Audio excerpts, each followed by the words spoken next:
Excellent. Get Excellent. that situated.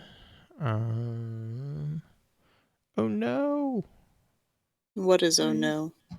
Oh, I ran into a wrong corner.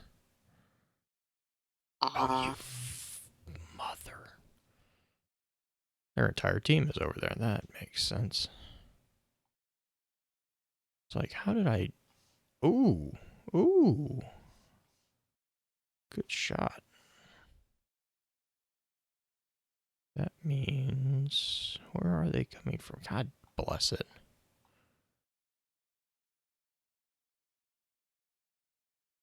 This map is... got too many freaking hidey holes. There you are. Gotcha. Gotcha. My PvE loadout on this is gonna be interesting, but you find a hidey spot to start up everything? Yeah, hang on. We literally launched into a SWAT map. Nice thing about SWAT matches is they go pretty quick, but we literally were launching in as you were counting down. So Ah. um, Hi, we're chat. already we're already about a fourth way in. So come here, you people. Let's see. Oh. Oh, oh no. So how has your day been, Kaz? Oh, it's been great. Fiance is very much into Animal Crossing, so I've Oh, been kind of nice. watching it through her. And yeah, nice weather, pretty calm. I was worried the cat was going to be a problem during this, but he's sleeping now. So Nice. yeah, It's always yeah, and nice when thank the you. feline overlord cooperates. Yeah, I've had a lot of work call one arm, like holding him away like a lion tamer, and I'm like, oh, yeah, interesting point. Yeah, Ow! What? No, no, no, yeah, no. yeah. That wasn't you. Yeah, there was one the other day where he clamped onto me like one of those snap bracelets from the 90s, and I had to hold my composure while listening to a client speak. That was fun. Couldn't reach the mute button, you know. But what else? How's your morning been? Uh, very short so far. I am the furthest one west, so I got up, I made a pot of coffee, said hi to my wife, and then came into the office to get ready for this. What time is it for you? Is it 9 or? Yeah, it's just after 9 a.m. It's not too Ah. bad. It's not like super early like Blue has made me do for the quarterly lore review, I don't know which what you're I talking have about. slept through more than once at this point. But it's Push to been talk. it's It's an been amazing good. thing, right? Sure. And Blue, where are you on the East Coast or? I'm central, so Okay. it's 10 for us. But I Yeah. also have a 6-year-old running around, so So it's always sleeping in it. 4 o'clock somewhere. Yeah, sleeping 4 in's not a.m. usually a big thing. Yeah. He's Well, I mean, gotten like obviously, significantly better, but it's yeah. yeah.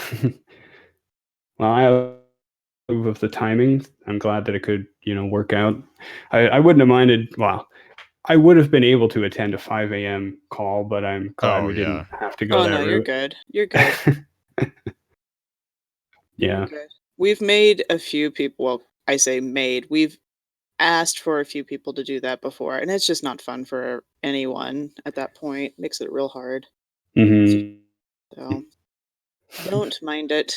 Don't mind shifting, especially this week. It kind of turned out fortuitous for us because of the way we recorded so many this week. It's just going to give us a little bit of a buffer so we can have people come on in different time zones that we're not used to recording at our normal time, Hmm. and it not seem like it's causing issues because we'll be able to get things out on time, which is That's good. nice. Hmm. Yeah. Oh my god, this guy keeps hiding in his hidey hole, and it makes it very annoying. His hidey hole. Well, there's a little crawl space that you can get into um, on the blue side of the map, and this guy keeps going into it, and it's just like, oh, stop it. It just interrupts the general flow of the map. Because most people are just running laps on it. And so you'll have always this random person who's like, I'm gonna stand here. And it's like, just join with the mass lemming quality. The lemming. Yeah, just join with us. Just join with us. We're all running laps. Come on now. One of us. Mm-hmm. Oh shit, this is gonna get a tight. Oh my goodness. Oh no. Oh hey, we pulled it off. Okay. You want to come up here, Bubba? You know you have a whole bench that's dedicated just for you, but you don't use it. Why would I do that? He's acting like he doesn't want to be picked up, but he wants me to pet him. So I have to go down to his level. He's 7 inches tall. Yeah. Come here. Bow to him. Yep. Hi. Kneel before Zod. My Chihuahua overlord is here. Hi. He's being very sweet. Mainly because he's unsure about where he's at. What manner of hour is this? Yeah. Why are we awake, Mom? Why are we awake? Exactly, buddy. Although he's the one who actually gets us up in the morning 9 times out of 10. Yeah, but he didn't get you up this morning, and that's your fault. It's not. It's not my fault. It's his fault. It's his fault for being a slacker. Right. Oh my goodness. Blue. Blue. What's up? Are you done with your SWAT thing? Yeah. I was pulling up the intro file. Yay! All right.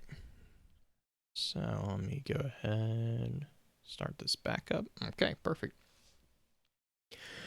Welcome to Focus Fire Chat, recorded live on April 26, 2020, over on twitch.tv/FocusFireChat. As always, want to give a big shout out to our live chat with us here today. Thank you so much for joining us once again. This week's episodes are going to be focused around exploring the lore book Trials and Tribulations. This particular episode will serve as what we have come to call the intro session of the week's exploration.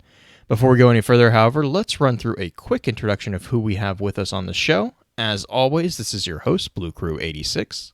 And this is early morning green-eyed music lover without much coffee in her, so words are hard. Hi everyone, This is Kaz PhD. Nice, yeah. So usual introductory question for you, Kaz, where can we find you out on the internet? Best place, Twitch. I stream most nights, Kaz_PhD. I'm usually there between 4 and 7 p.m. Eastern time. Nice. So I have a question. It's kind of my general question for everybody, but what is your favorite lore/story in Destiny? Like, what got you kind of interested in it? Or even if it wasn't the thing that got you interested in it, what's your favorite of all time? Yeah, I've been trying to prepare for this question. Hard to narrow it down. Yeah. I think I don't know if I'm allowed a multi-part answer, but if I had to pick one right now, it would be Accolades with Saint 14. Okay. I really like I like the humanistic, the story of heroism.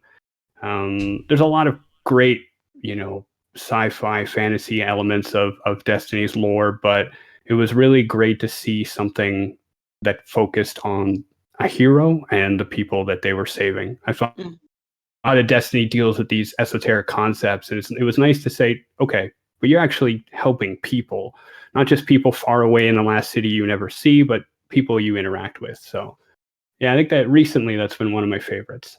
Nice. So that's kind of more along the lines of what Blue tends to like when it comes to the story, just having not necessarily a redeeming story, but more of just people being good because they want to be good, not because they're trying to be this bad boy or trying to fight the darkness with darkness type thing. But Yeah, I mean, there's a respect for all spectrum, whether you're choosing light only, dark only, a bit of a mix, as long as you're doing it for good. But yeah, it was refreshing to see that. I mean, we've been all building our perfect monster killers, but it was nice to see someone say, "I'm here to protect people. That's what I'm doing." So I I really like like that example. I like it. So what actually got you into lore exploration since that one's a fairly new one? Imagine hmm you've been into it for a while. Yeah, basically just before the Taken King, I started playing, and like many people, I think I after shooting a bunch of stuff and punching a bunch of stuff, I realized I have no idea what I'm doing or why. And when I Mhm. started looking into the the backstory and the lore, I thought, why am I not seeing this? What this is amazing, all Mhm. these concepts. So yeah, I guess just the idea of you know post-apocalyptic scenario that combines so many genres. I'm always fascinated that you can have a western and a an alien themed kind of universe going on at the same time, perfectly fluid.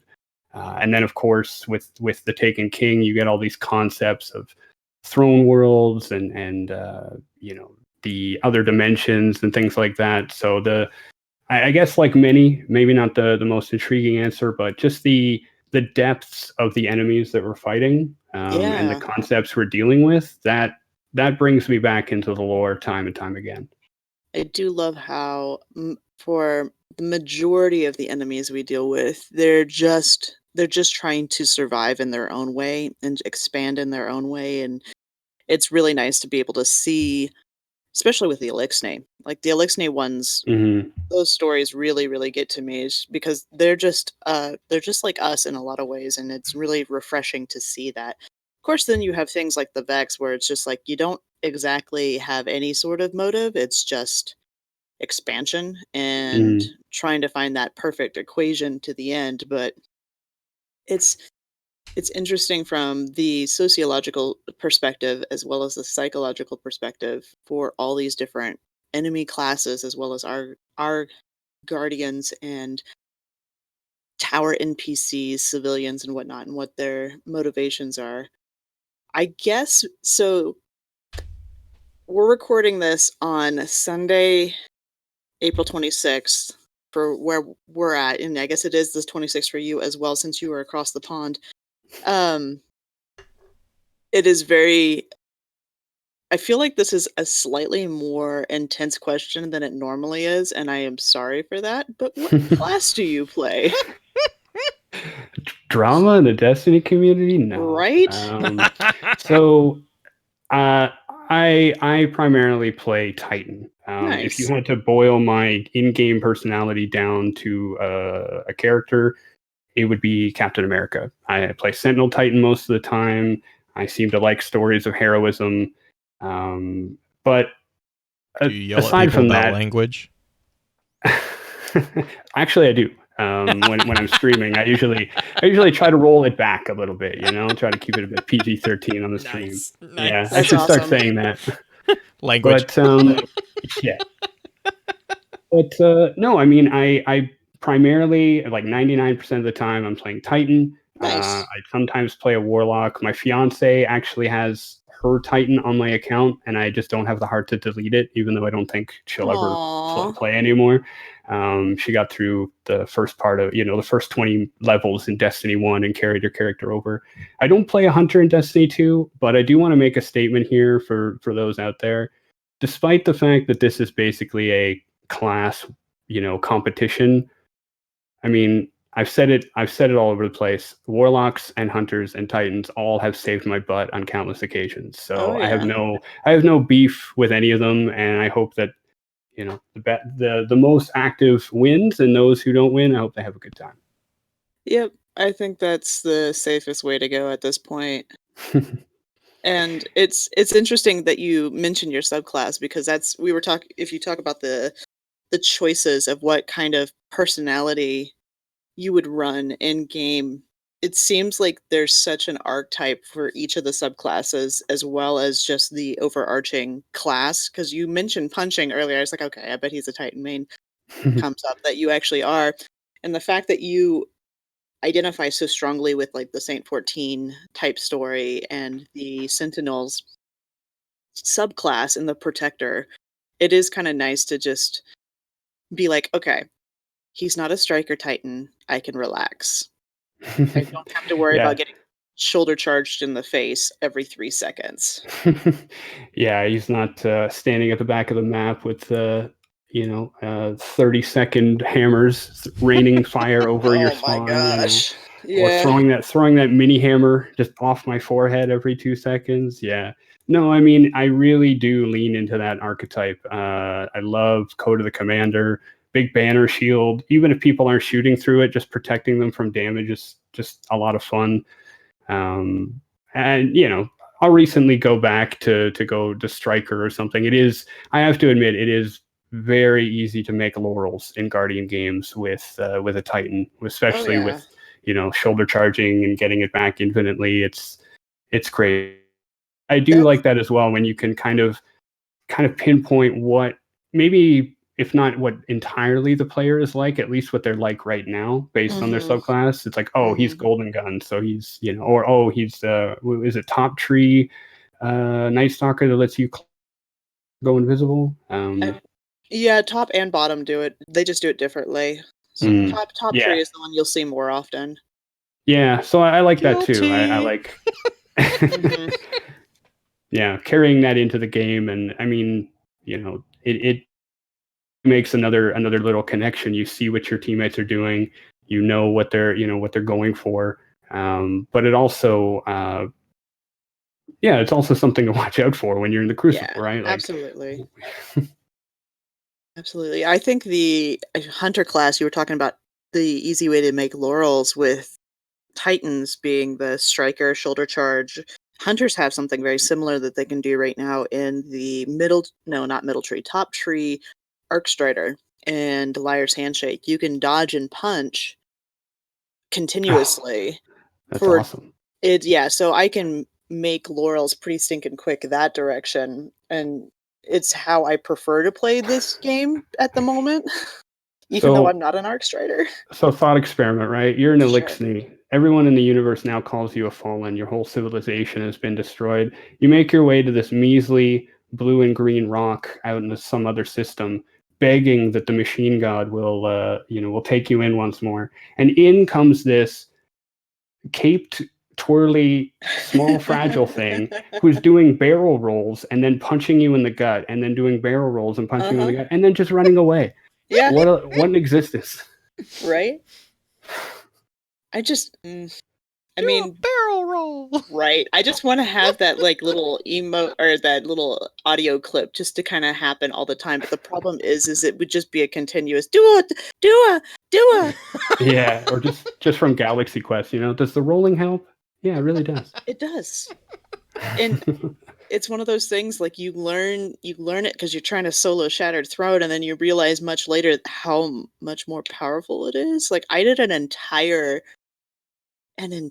forge yesterday, just dodge and punch, and I didn't use a single bullet the entire match. Like, I just continually That dodged was and punched the yeah. entire That's thing. you and I were talking about that last night. I was Mhm. running strikes and I was like, because I'm terrible at paying attention to strategies. I'll just be completely transparent on that one. Because I usually message her and she's like, yeah, we know we've been doing that. I'm like, well, I didn't know that, but I did strikes last night. Was just running strikes while I was editing some of the other podcasts, and I was like, holy. There are so many my little tracker off to the side was just like the entire time was just going tick tick tick tick tick tick tick tick tick tick, and I was like, oh, okay, this is how people are doing this. Mhm. So Mm. So, crazy question, and this one is actually a question that trying to remember who asked me. I wanna say it was on Man at Arms stream, but I thought it's actually a fairly and I've seen it on Reddit, and it's a fairly deep question for a crazy question. With the limitations of the programming and the platforms in which Destiny is currently on, there's talk within the community, it may not actually be a thing, but there's talk within the community of them making a destination disappear in game in order to free up some space within the programming. If you had to choose any place to get rid of in D2, what would you choose? Yeah, that's a good question. I've been seeing some of that myself, right? When we were looking at the pace of those pyramid ships. A lot of people default to Titan. I would probably. It's a tough one. I would say IO, and Okay. the reason why is there's three things on IO that, depending on how you care about, you'll care about. There's the Pyramidion, the Whisper mission, and Asher Mir. Asher Mir can move. Yeah, the Pyramidion, we've already seen that there are multiple entrances into the Pyramidion space. So I don't think you would have much of a problem if you just, didn't take that one. Mhm. Whisper's a great quest. I don't want it removed. I would love for it to be accessible somewhere else. And given the timey-wiminess of the Vex, I'm sure that would be possible. Mhm. I choose IO to be removed over Titan because there's still so much to explore on Titan. It's supposed to be humanity's, second cradle, I guess, and the arcology is such a great space. I've seen just as many Reddit posts asking for a dungeon or something in the arcology, and I don't know. Maybe it would be poetic justice for it to go away, hit a second or a third collapse on Titan. You guys talked about Kraken Mare a few month ago or something, but Mhm. yeah, I think Io is the most desolate. Nessus is a beautiful world. I just like it. You could probably make some of the same arguments with Nessus that there's not much there. Just somehow move the majority of fail safe. But I think Io is the most bleak, and there's not really a lot there, and we could probably do without it. Okay. Blue, How do about you you have guys? any suggestions on it? I actually I agree with that to a degree. I think if they are going to remove something, the only thing that stands out to me that I keep like mentally coming back to is the sudden interest and sudden focus on Titan's collapse with the most recent cutscene with Zavala. So Mhm. like thematically, just from like a thematic story point, if they were going to remove something, I could see them doing that as like a hint to take out Titan, just because exactly what you were saying. Mm, We've already had an incident where Titan got nearly destroyed, and then we have the cutscene where Zavala's ghost gets all bugged out and starts doing the distress call from Titan. And that didn't, like, honestly, like I've been sitting here and I'm like, it doesn't make any sense to me why that particular message was played back through the ghost. So like that's how I would see it. I'm maybe that was a hint that was going to get it. But I mean, yeah, I I mean don't know, it's a like fair point too because there's so much potential on not just Titan. Oh, I mean, sure. Titan definitely has more potential. I think I agree with that part, but IO also, I would say there's some stuff there that could definitely be. My problem with the Asher thing is that within the lore we have Asher actually calling out the fact that he's terrified to fly because he doesn't know if his ghost can resurrect him. So he has this true. Yeah. huge issue with mortality going on. Which, I mean, that being said, that could be, you know, a push Here's to develop his character.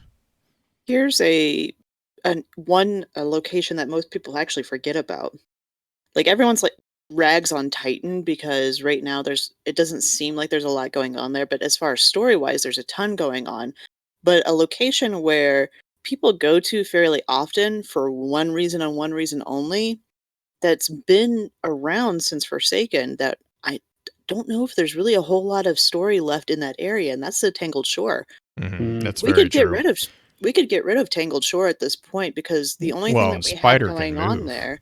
Exactly. The only thing we mm, have there are the Scorn, quote unquote, home base and the Scorn missions, but there's not a whole lot of story tied up in Tangled Shore. It could easily get put aside, I think, and just be like, hey, yeah, we have a contingency there working there to keep the Scorn levels down, and you just have to deal with them in different areas on the map.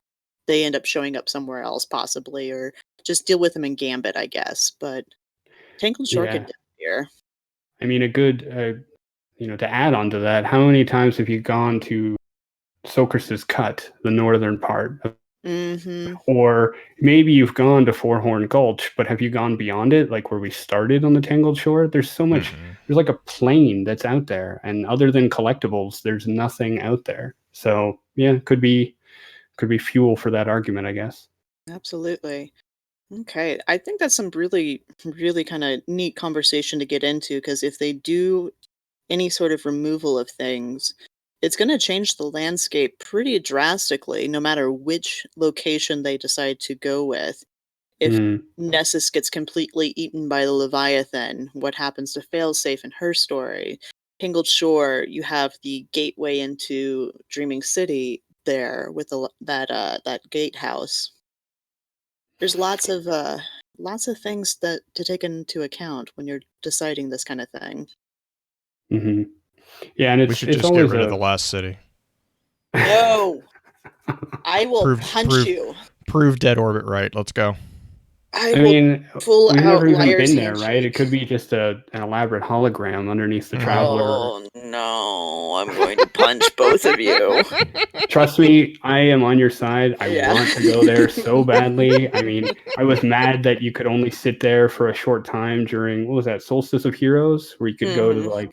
like the halls of justice or whatever it was. That was really cool. But yeah, I don't know. I don't know if we'll get there. But I like balancing those thoughts of both story as well as the mechanics of the game, right? Because Practicality of it, yeah. because when I thought of it, I was thinking like, what can you get rid of? What can you not? We have to be aware of new light and all Mhm. the content. And yeah, Tangled Shore is another one that could be interesting. Maybe you know, the Scorn could easily move. They're swarming everywhere, so that's fine.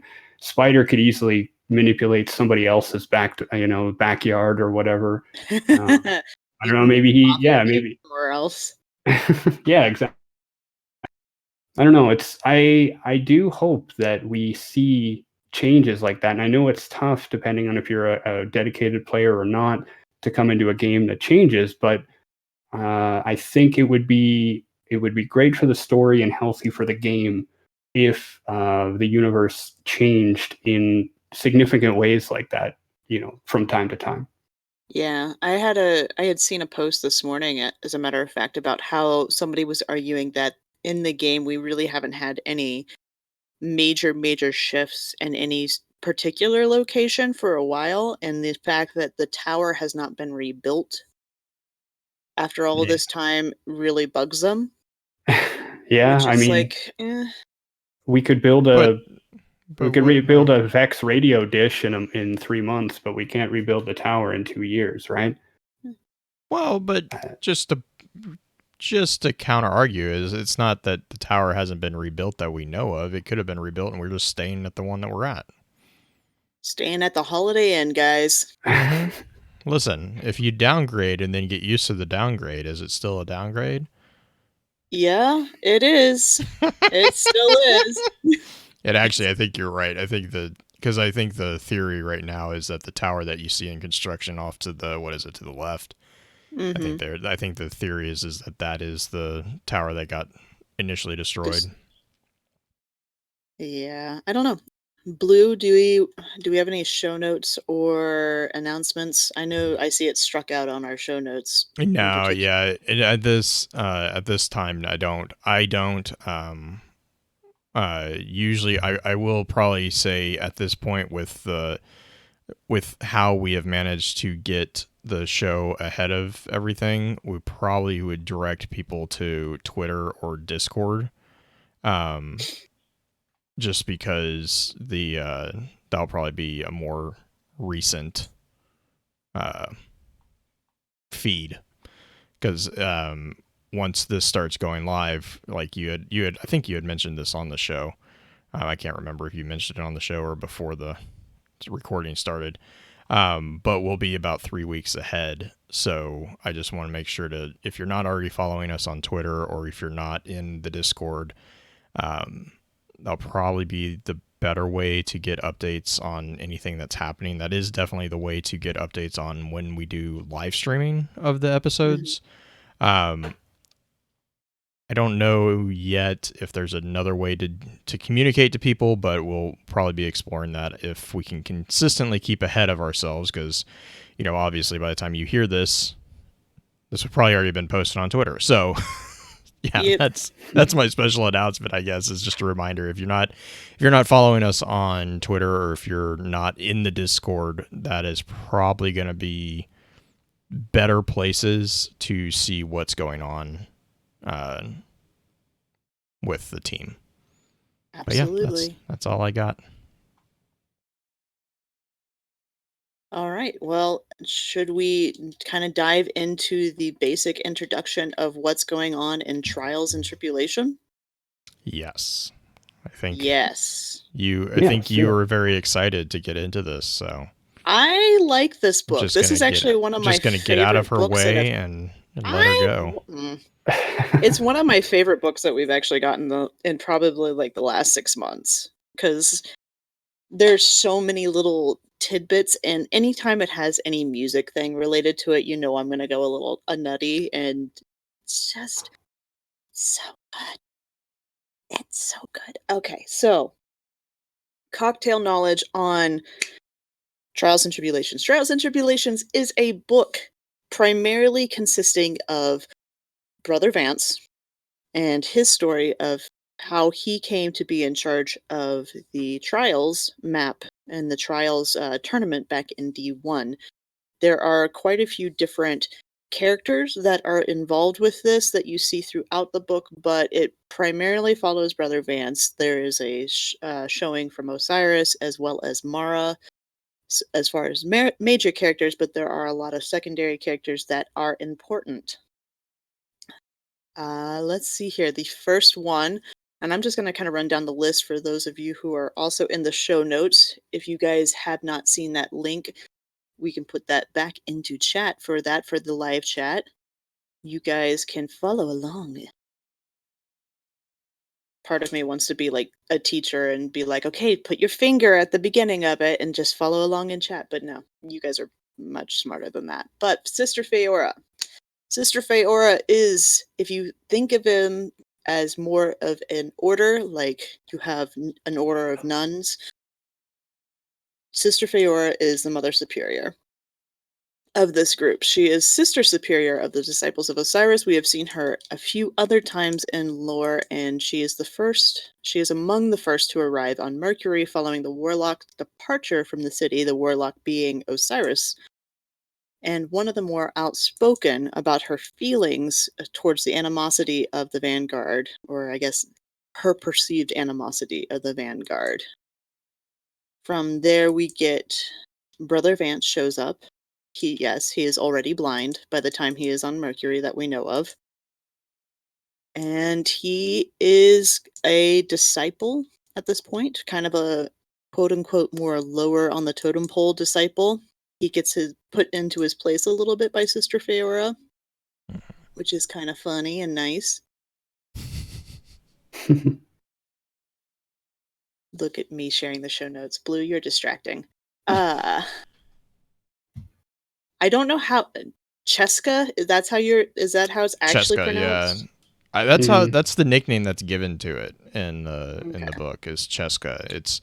I think it's actually CH35KA. Yeah. Which is really annoying because it doesn't follow the theme of any of the other frames, but whatever. Well, we've seen that kind of naming convention before, but not with frames, but with Trevor. Yeah. Well, true. I guess that's true. That is terrifying thought that the frame that is working with them. I guess my problem is that all the other regex that we do know follow the logic of the frames in general. Like they tend to be, I think, what is it, 9940s? Because like you have Arcite and Dahlia and all of them, they all have the 9940 designation. So it's just like, it was just one of those things where I was like, ugh. It's not a big bone, but I was just like, oh man. It's just like It's just like when somebody has like one of those really hipster names. You're like, Yeah, oh, yeah. how do you spell that again? Candace with a Q. Candace with a Q? Yes. Jessica with a with a with With an a 3. asterisk or something. I don't know. It's Ladasha. So What are you talking about? you know what's nice about Cheska is the fact that this is not going to be rag on Brother Vance, but it's kind of going to be rag on Brother Vance episode, because Cheska also basically gets mad at Brother Vance for a lot of things that he's doing. So even the frames are mad at him, guys. Like, this is a thing.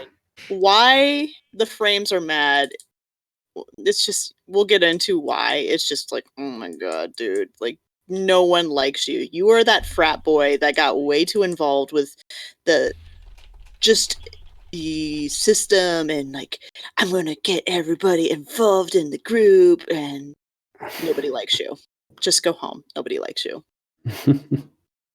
So you have Sister Fiora, Brother Vance, Cheska. Osiris does show up later in the book, as well as Sagira. So not really a whole lot of introduction needed for those two.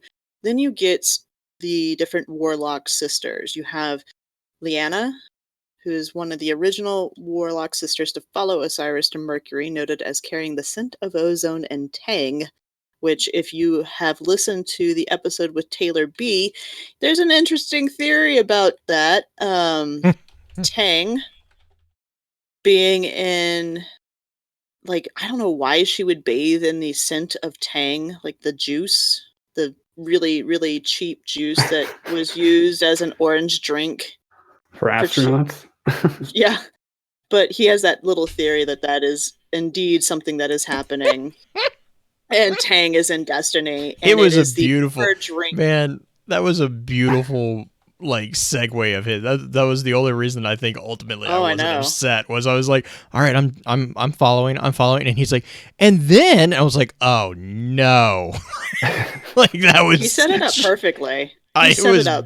wonderfully set up. Yeah. That cracked me up.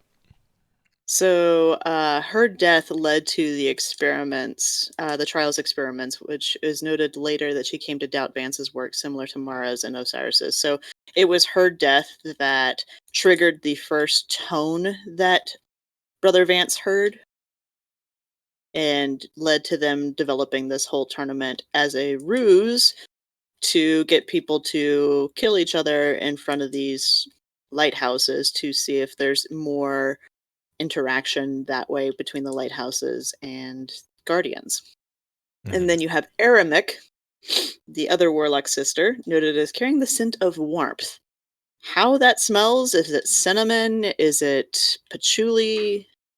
Is it something that you don't want to smell, like the warmth of the stench of body? I don't know. I'm getting real dark. It's morning. I have had half a coffee, and it's getting real dark. And if it's supposed to be something nice like sunshine, how could you tell on Mercury? Right? Everybody smells It's like warmth very there. overpowering. It's just BO. That's what the smell of warmth is at this point. It's just everybody's sweating in their suits because the sun is like super Right freaking there. close. It's a lot more tact than Brother Vance usually has. You know, you have the scent of warmth about you. Yeah. Following the discovery by Brother Vance concerning the Spire, she was a participant in the Thanatonautics experiments to confirm the initial theories about the response of the Spires to the Guardian's death. So she was doing the "let's kill ourselves for experiments" thing over and over for them, because the Natanaut and self-res at the time. Because this actually, from what we can tell, there's not really a good timestamp on it, but from what we can tell, this takes place prior to, obviously, Trials of Osiris back in D1, which means that it's before House of Wolves. If we're going to kind of tag it into any sort of time frame, it could be significantly before House of Wolves, or it could be just a slightly before House of Wolves, just kind of like we had the story with Mara developing Blindwell and everything in the Dreaming City being fairly close to the time of the Taken King. And then, Yeah, and of just a course, clarification on there real quick. Thananonauts do not require self-resurrection. True, but they do require you to die over and over. So Correct. stand Yeah. there and take Yeah. it. Yeah. I was just saying we have the Grimoire card EXO. I think it's Ghost Fragment EXO 2. I think, if I remember that one correctly, where it is an EXO who is not a warlock who is participating in Thananonautic research. And he is basically, all it takes is the guardian being able to, or it requires it to be a guardian because the ghost is able to resurrect them.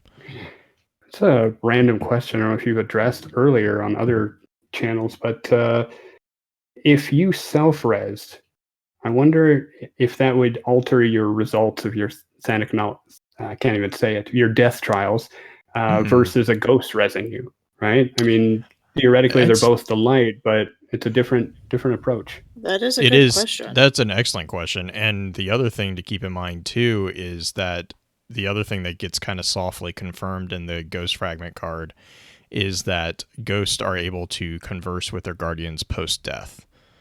Because in the card, the EXO is speaking to his ghost to bring him back, which implies that he is able to communicate even though he is not currently alive.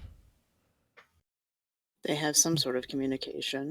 Mm-hmm. So the next question that we should, I think, kind of address with this is with this cast of characters that we have so far. They're brought into Mercury because a good portion of them believe in Osiris's thing, but we don't necessarily get any sort of addressing of what, like, they're there to continue the experiments, but at the same time they're mostly there to bother Osiris at first until Osiris says, let's do some experiments and make you guys at least somewhat useful, because otherwise you're just going to annoy everybody. Yeah, so, he basically is like, I gotta go other places and I don't want you following, so hey, look after this place. Like, I also love the card where even Osiris calls out the irony of him telling people to leave him alone. Like, he's basically exiling them, and he's like, the irony is not lost on him that he is kicking them all away from him. Like, I love that The part of exiles the card. exiled. Yeah, he exiles the people who exiled themselves because he exiled himself. He's like, I just have that image of Eris doing "You're all insufferable," but from like, I want an Osiris. Yeah, I want Osiris to do it because I think Osiris would be have a little bit more weight to it than Eris. It's just, you guys are all insufferable. So it would be great. Please make this a voice line that we can have in game, of just that voice actor being like, you guys are just ridiculous. Leave me alone. Leave me alone. Anti-party where it's Osiris, Asher, and Eris. Just yes. Yes, just the angry, grumpy guardian. You know that means that Toland would have to be invited. I know. Yeah, I know. true. Because he's terrible at parties. He can be the disco ball. He can be the disco ball. It's fine. Fair enough. The music at this party is terrible. Yeah. That's actually pretty good. Oh, gosh. Yeah, so within the story, Blue has a few notes on that in particular, which I find that this whole bit in Lighthouse is a little weird as far as the story goes, because you have the opening card, which doesn't necessarily tie into too much besides the location and setting it up. Mm-hmm. And then you have Brother Vance show up, and then it's mostly all taking place on Mercury, with the exception of the one time it is on the reef when Brother Vance is begging Mara for an audience and trying to convince her that his ideas are good, and Mara's not having it. Then from there, we mentioned that it's early on before Destiny 1, prior to Destiny 2, when the good chunk of this is happening. Do we have any indication within the book? I couldn't necessarily put anything together as far as how long this is taking place, like the book overarching. We know it's before trials in the beginning, but towards the It end, goes where are we at? to current events. Okay. Yeah, I would say it is to very current events. If not current. Well, actually no, I would say it is current because the ending is a call out to the latest web lore that we got. Okay. Because Mara's message to Osiris. Would we say that's a bit of a time jump? I mean, yes, there's a couple time jumps within the book. Like, well, just yeah. I mean, Brother Vance gets the message from Mara, which presumably takes place, before taking King, and then he tells Osiris at some point before Saint 14 starts, and that's the thing is like, yeah. So, but Osiris, see, and that's where I've kind of played ping pong mentally with what's going on because Osiris recognizes what he's talking about, but I'm pretty sure, if I remember this all correctly, Saint 14 has not taken over, like, because that was when Osiris told Vance to stop. Like, he basically told him to back down. And then Vance gave him because it was the weird like 180 that Osiris did with Vance. He was like reprimanding him, and then Vance gave him the message, and he was like, "Oh, well done," and then leaves. And Vance is like, "Happy, happy, happy," you know. Yeah, and Osiris wouldn't have understood that if he already hadn't. Yeah, and but then in the web lore, he's talking to Rasputin, which takes place after the Infinite Forest, and it's like this weird like little bit of convolution there. I think your interpretation is right. I think it's it's maybe 2 seasons ago or something like that when there's this whole rotation of Brother Vance, Osiris, Rasputin, the deep space, the seed. The other convolution that comes up is Mara Sov doesn't always play by linear time rules either. Right. Oh yeah. Which is why. Oh yeah. No, I was gonna say, which is why I don't have a problem with her making the comment in like House of Wolves era, is because I'm like, yeah, whatever. It's Mara. She's never really played by the rules, if you will. A random question on this: has anybody gone back to Mercury and listened to Brother Vance recently? Because someone in my community brought up of Brother Vance always talks about, Osiris and wanting to see Osiris and everything, but I'm wondering if some of the dialogue accidentally suggests that he's never met Osiris. Sometimes he sounds like he's never met him. I think it's excusable. I think you could just say that he even if he's met him once, he needs to meet him again. He's such a fan and everything. Right. And I don't think he's actually said, but I do feel like I've heard him say like, "Oh, I wonder what it would be like to meet the great Osiris or something." Yeah, and oh man, I'm curious. I'll have to get. I have not gone back and listened to Vance, but I definitely will look. And see, I think it'll be. I know that it's easy to read into the whole thing, like you were saying, for sure, to understand it seeming to say that he has never met him, because like that's what is it, the public event where he's like, the great Osiris, whatever. He never actually comes out and said, you're right though, he never comes out and says that he hasn't met him, but it does kind of give that impression. Yeah, I think it's always a go to write prequel or fit lore in between other things. But I think in Brother Vance's case, it's doubly fine because he seems like the kind of fanatic that even if he had met Osiris, he would consider every meeting almost a new opportunity anyway. Right. And I could see him both. I could see him both saying something like, "Of course I've met him. I'm his biggest, supporter," or "I've never met him, but I've supported him all these years despite that." Like whatever makes him look better in Osiris's eyes, he'd probably be fine with. Mm-hmm. I agree with that too. Yeah, definitely. Because and then there's also the whole thing of Vance. Probably he likes talking in like pseudo riddles. Like he'll say something, because I mean that's the whole thing with the parables of the Allspring and the what is it, the fractal scrolls and everything. It's like, you know, they're all done in I don't want to say metaphor, but it's like this whole thing. And it's like Parable. Cyrus comes back and he's like, no. Like, that's not what Yeah. like, This is fact. No, it's truth. Ugh. Indiana Jones reference, you know. Mhm.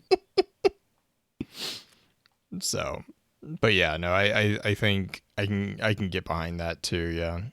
Because that's the other thing is like I find, and you know, it's valid to bring it up with the idea of Vance, is like perception of a character is really really powerful, because a lot of people, I just find Vance as an example of this as a rather interesting individual, because you know, D1 Vance was like, I wouldn't say he was lauded by the community, but he was definitely respected in his own way. And now in D2, it's like, oh, that you know, whiny sycophant, you know, blah blah blah, and it's like, Yeah, I mean they set it up right away. When you go into Curse of Osiris, Ikora calls him, you know, Osiris's biggest fan, and immediately the tone is set.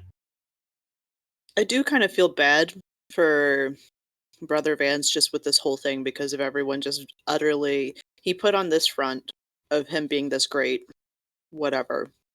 And then everybody discovers that he's just quite the fanboy. So, well, and I think to a degree he was a very big name within the disciples of Osiris. oh And yeah, absolutely. but then I think what was funny is like everyone assumed that the disciples of Osiris were, you know, this sanctioned grouping by Osiris. And when it came out that actually, no, wait, the disciples were these fanatics that even Osiris couldn't put up with, it was like, oh, hang on. guys, hang on. Yeah, I mean, and it may be a topic for a deeper episode, but you can your perception of Brother Vance can really shift whether you have, you know, sympathy for him or whether you think everyone's perception of him is justified, right? Because Right, yeah. on the one hand, he's the, you know, he's the high school, not bully, but he's the high school person that nobody likes because nobody likes. It just builds and builds. You know, if you had a more supporting or nurturing, you know, team, then maybe he would be liked more. But at the same time, he's watching, you know, happening, and he's not caring at all that guardians and ghosts are maybe, you know, about to cheat or go outside the rules. We even talk about, you know, with Cheska and things like that. So it's, yeah, my opinion on Brother Vance definitely goes back and forth. I did find it really interesting that he seems to be the only one that can hear this music. Yep. Yeah, like I said, it might be something to talk about later, but I do like that the way that this is written. There's sympathy to go around. You can see how some of it might be justified, brother. You know, his the way people treat Vance, but at the same time, he's not wrong in some cases, and Yeah. he's not being listened to. Perception is a lot of it.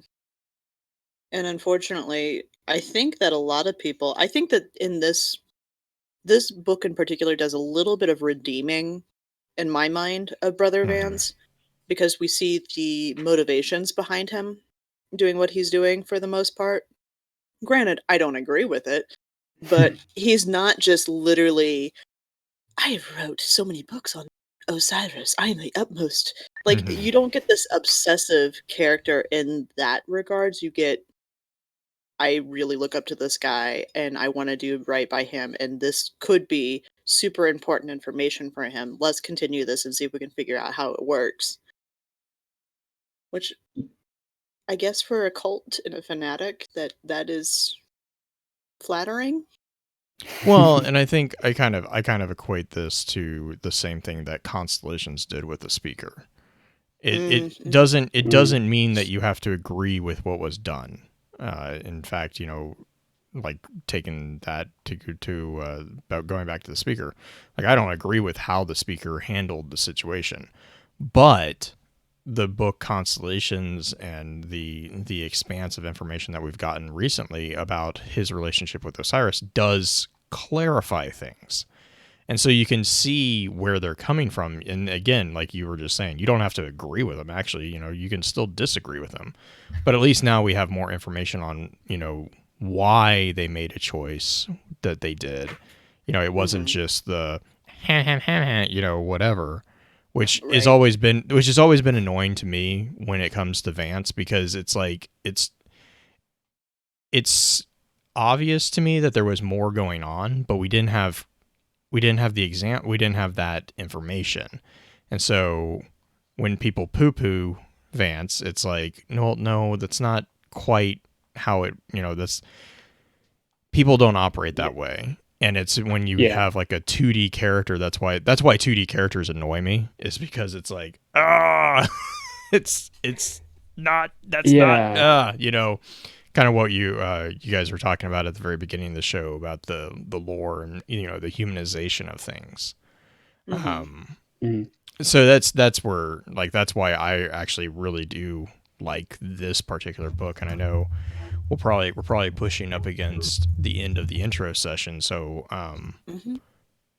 I don't know, I think that would probably be my concluding remark for the intro session, definitely. That is definitely, I think we've gotten a pretty basic overview of what happens in this book for the intro session. We've got an introduction to the characters. Um, Brother Vance discovers he hears a tone and he wants to experiment to figure out what's going on with it. The tone was developed, or the tone was heard at the death of the warlock. The warlock name Liana, Mm-hmm. and you have his continued experiments to try to figure out what's going on. He goes to Mara. Mara does grant him stay at Vestian Outpost, we know, because that's where Brother Vance hosted it, and there is a line from Sister Feora back in D1 about how the trials are being hosted out there in some ways, not necessarily in fear of the tower, but because the tower may not sanction them.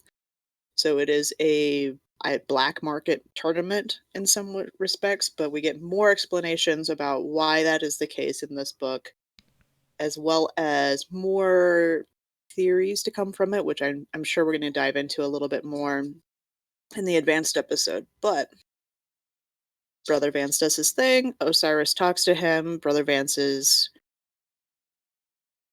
okay, here's slight beef before we close out the episode. Brother Vance talks all the time about having not met Osiris or being Yeah, excited to yeah, we meet got it. Osiris. Yeah, that's what Yeah. we were talking about. It's like, but I think that's part of the thing, is like, I need to go back and re-listen to some of those lines, because I don't know if that's actually what's said or if that's the message that we've picked up on. The You know. interpretation. Mm-hmm. Yeah. Yeah. We were saying that before as you were stepping out. Gotcha. The trouble with Vance is he sometimes speaks in riddles. He Mhm. exaggerates if it makes him look good, and his idolatry. I think it's so grand that if Osiris visited him every day, he would still treat it as a joyous and novel event. So it's hard to tell. I definitely, yeah. I mean, I definitely want to go back to Mercury now and just see if there's any definite voice lines, or if we've just been, Interpreting collectively it. interpreting it. Yeah. Mhm. Yeah, at some point. Some Okay, so I don't have a whole lot else to talk about with it. It's a pretty straightforward as far as the storyline in this goes, but there's a lot of tidbits to dive into once we get into advance. Kaz, do you have any final thoughts on this book for the intro episode? Uh, no, like I said, I think it's great to know more where trials came from, what the motivation was, to learn more about Vance, and to set more things up with Osiris. So, I mean, this hints in the past and some things yet to come, and I'm excited for that. Yeah. With the different things that have been released recently, I'm pretty excited to see where they take the story, because we were talking about this a little bit early on in the episode about how Titan theoretically could be a location removed. But with the Kraken Mara book and all the information we got about Titan and the ghost being Zavala's ghost worry call out that we got during I think it was the unlocking of Io that we saw that one. Yeah, the Io bunker, yeah. Mm-hmm. The subway. So all these different things are coming to a head, and it makes me excited to where this story is going to go in game, if we end up going that direction at all. Like, I really hope they start not necessarily tying up the loose ends that they've set out, but at least giving us a tiny bit more on this trail to follow, because we have breadcrumbs. We just don't know where the breadcrumbs are leading so far. Too many. We don't want another put the story on the shelf for another year. I mean, some conclusions can be put off, but the Awoken people. yeah. So hopefully, I agree. I really, they've been doing a good job of lore, web lore, in-game elements. I really want to see this story, even if this story ends up becoming a side plot to the overarching Awoken people plot. It still feeds into it, right? You know more about the characters and their motivations and the powers of the light and darkness. So I do hope that this is going somewhere and not just kind of an interesting side story that we pick up on. Absolutely. So, Blue, do we have some shout outs? I will defer to Kaz as guest for any intro shout outs that he has. Just a question of format. Is this for, ourselves, people in the community? What's the typical? Either or. Give us a reminder. Give us a reminder of where we can find you, and then give us so any shout outs to anybody out there. Great.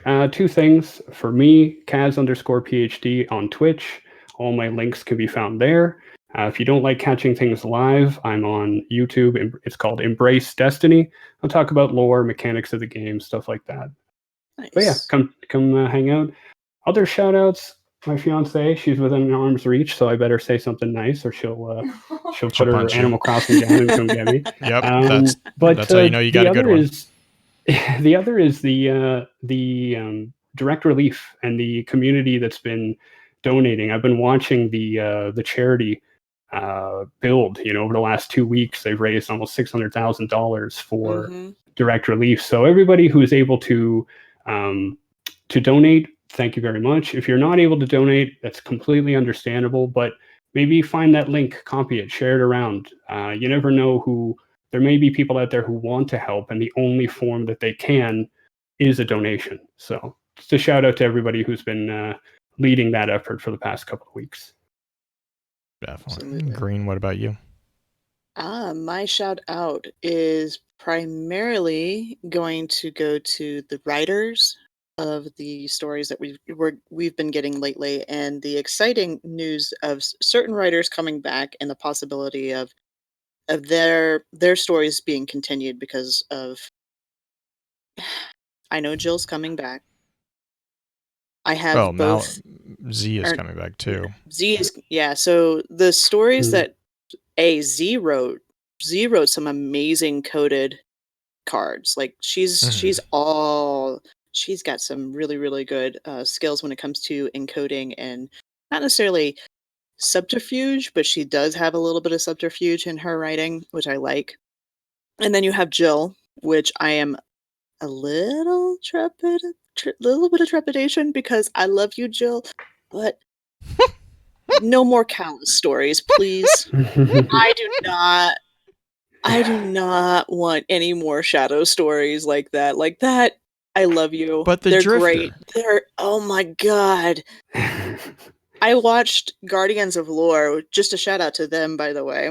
I watched them record their episode on the Opulence Armor yesterday, and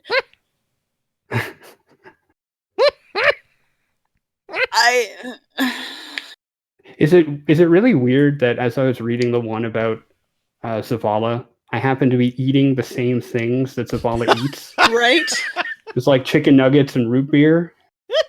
I do like the fact that chicken nuggets were brought into lore. Like, that is a legit food group in the mind of Callus. Just remember that Callus likes his sweetmeats. Oh god. just the loving cringe from my end of just like, okay. Shout out to you, writers. Yeah, I mean the lore is already mysterious enough. We don't need fan fiction added. Oh, I To the lore. let me like qualify this. I love and enjoy that is the absurdity of which Callus lives. I love that he is such a egomaniac that is where his head is, and that the people around him have to build him up in such a way. And I do feel like that could be applied as a, how to say this tactfully without pissing off a lot of people. It could be applied tactfully in the lives and the things that we see in certain characters in history. The Oh yeah, the definitely. egomania and the fact that you have propaganda applied. I love the lore. It does give me a headache just because it's so absurd.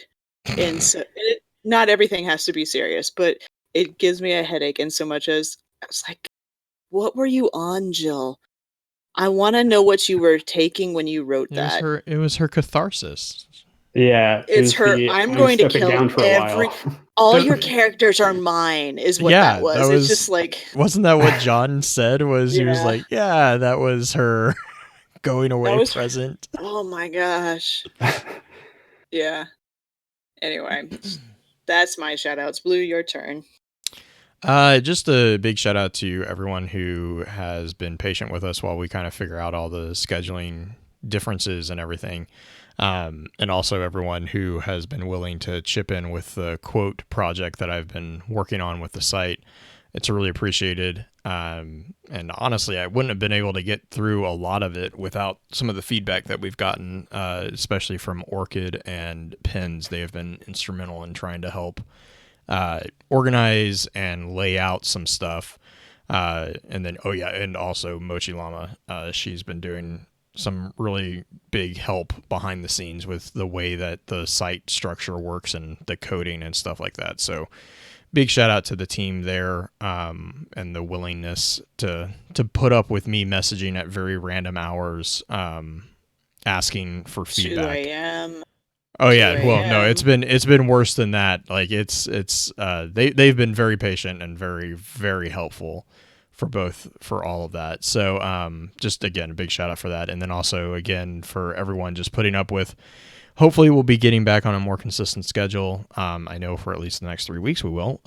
So hopefully we can keep that going. But yeah, that's all I got. So just wanted to thank everyone for taking some time out of their day and remind everyone that with wisdom we conquer. Stand strong, stand tall, and keep on exploring. Bye. Okay, and then let me get this back up. Go ahead and let the recording keep going as far as the recording side of things go. Yep. Yeah. Right. Okay, and do we want to just jump into the advanced, or do we need to take a break? If you guys, up to I'm you good guys. when you are. I have coffee. I've had bacon. I am happy. Okay, cool. All right. So let me get this back up started. And here we go. Welcome to Focus Fire Chat, recorded live on August 26, 2020, over on twitch.tv/FocusFireChat as we continue our discussion over the lore book Trials and Tribulations. This particular episode will serve as what we have come to call the advanced session of this week's exploration. Congratulations to those who signed up for a deeper dive. Before we go any further, however, let's take a quick introduction with Let's have a quick introduction of who we all have on the show with us. As always, this is your host, Blue Crew 86. I am trying not to run into a wall while consecutively talking, and it's entertaining green. It is entertaining me because I heard inflammation earlier in your Did I really? introduction. So yeah, I Pooper. wasn't quite sure. It was just it was so quick, and then you moved on. I'm like, did I hear that right? Is this a Oh, see, thing? I'm gonna edit that out so everyone else has that same response. Absolutely. Absolutely. Make everyone feel crazy because that is where we are at, people. That is where we're at now. I'm Green Eyed Music Lover, as always. And in the hot seat with us tonight, our good friend Kaz has joined us for this crazy episode. Kaz, how are you doing? I'm doing great. Hi, everyone. Yes. So, just as a refresher, since those people who have listened to the introduction episode may have had a few days to let everything percolate, and they may not have added you on Twitter or followed you or done any of the things, remind them where they can go to do that. So, they should go do that, aka go follow this man. Twitter is Dark Wingman, one word. I got to change that. But if you can't remember that, Kaz_PhD on Twitch. All my links are there. And yeah, come hang out with us. Usually live 4 to 7 p.m. Eastern time. Very nice, very nice. All right, Blue. We are ready Chat's to go giving back me into this. Chat's giving me a hard time. Apparently, I even messed up the date. So just enjoy this mishap. Look, running Nightfall ordeals while trying to do an intro is a fun project. Okay. It's better than you trying to do some of the other things you've done while This we've is recorded. true. This is true. It's no Thorn Quest, but I really want, at some point, I really want people, if they've never jumped into the live stream, to do that, to see the kind of BS that he does while we're recording.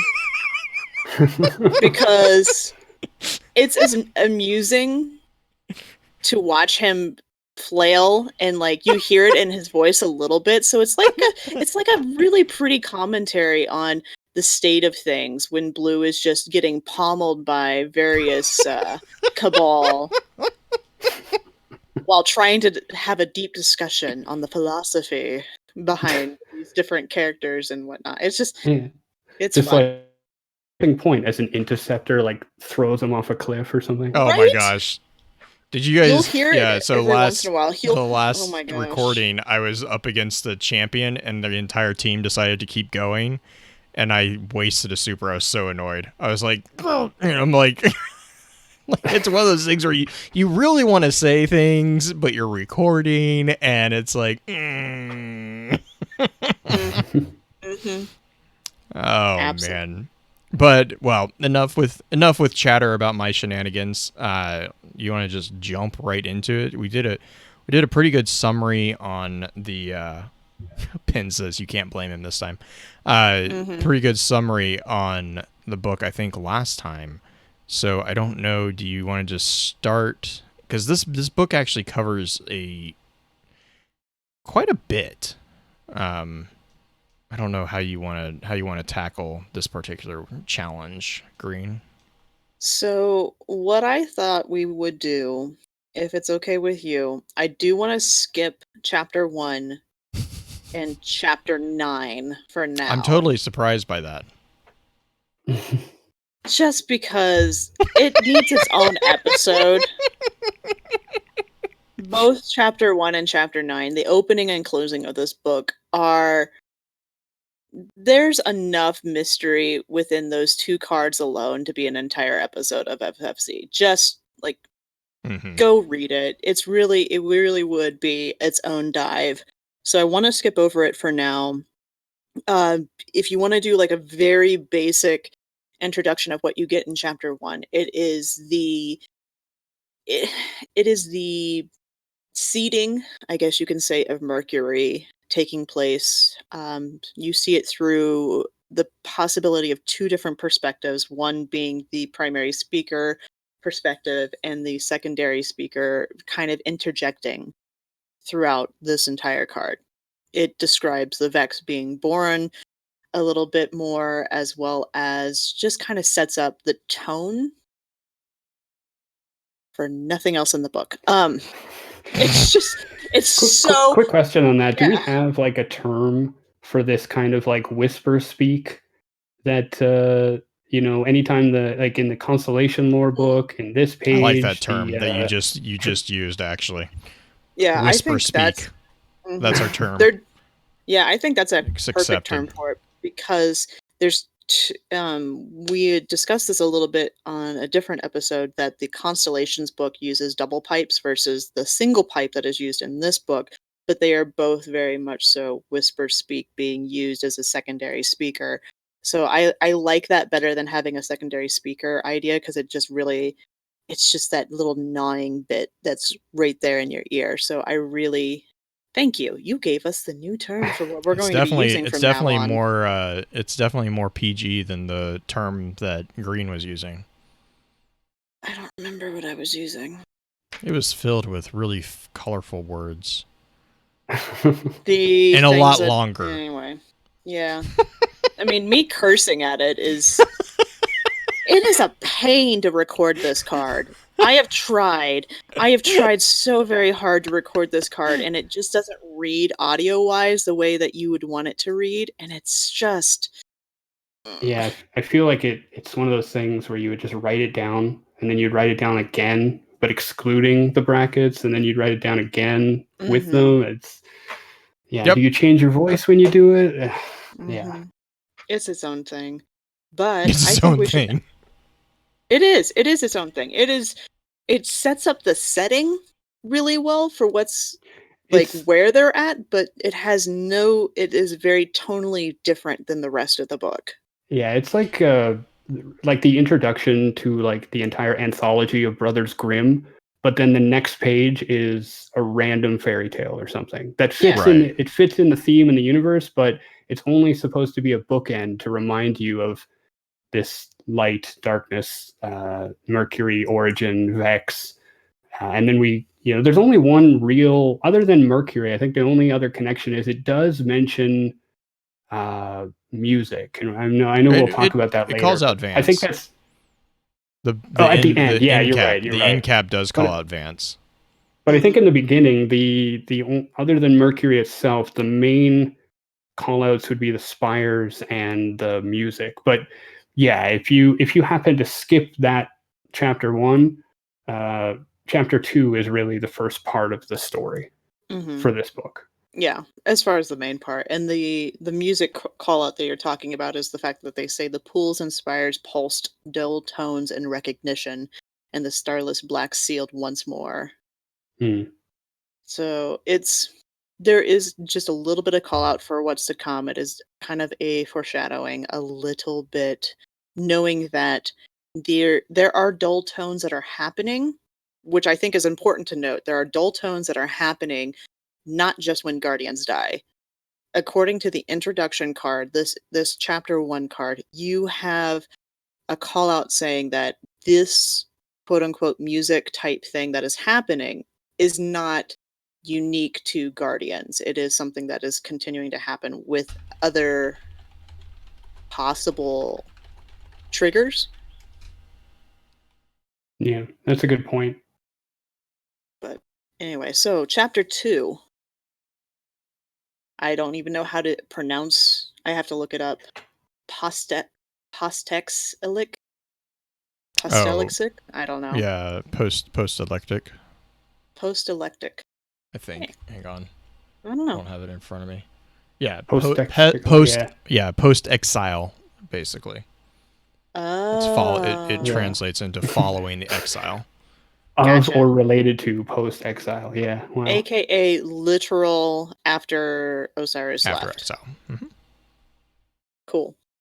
So in this card, we have just the introduction of the cultist who have shown up.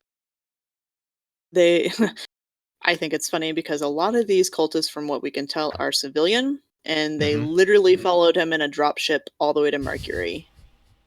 Like, even Segura's like, oh, look! Dropship approaching Osiris. Cabal. Nope. I wish. Osiris, like, Segura's like, I wish it's your devotees. It's like she's even annoyed with them at this point. It just reminds me of the comment that Taylor had He put a dog head on top of his head, so we're gonna do that too. Mhm. Like, oh god.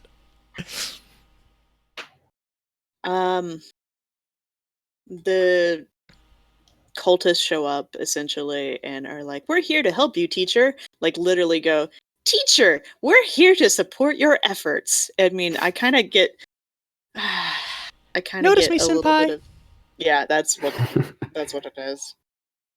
It's the But weekend. Go home. Yeah. right? Osiris is like, "My efforts are none of your concern. Now go." It's just Yeah, Good. we need to talk later about Osiris and his, I don't know, his inability to deal with other people. This is something I don't know where you want to talk about that, but he so stop me when you want. But he is like consistently terrible with people. I mean, mean. Right. I mean, he knows how to manipulate a Vex gate and the Infinite Forest, and he knows how to balance the weavings of time, but he doesn't know how to tell people To to like how to deal with their lives I without mean, everything he does makes it worse. Like he tries to warn people that hey, maybe the Vex are a big deal, and it turns into a cult, but and he you know isn't that how I would okay, personally, most cult leaders, quote unquote, the figurehead's not really a leader because Osiris is not a leader of his group. We've kind of discussed this. yeah. It seems like as a figurehead, he's he's constantly in this book telling people to go away, don't help me, leave me alone. Can I go into my corner now? Like But he he's doesn't.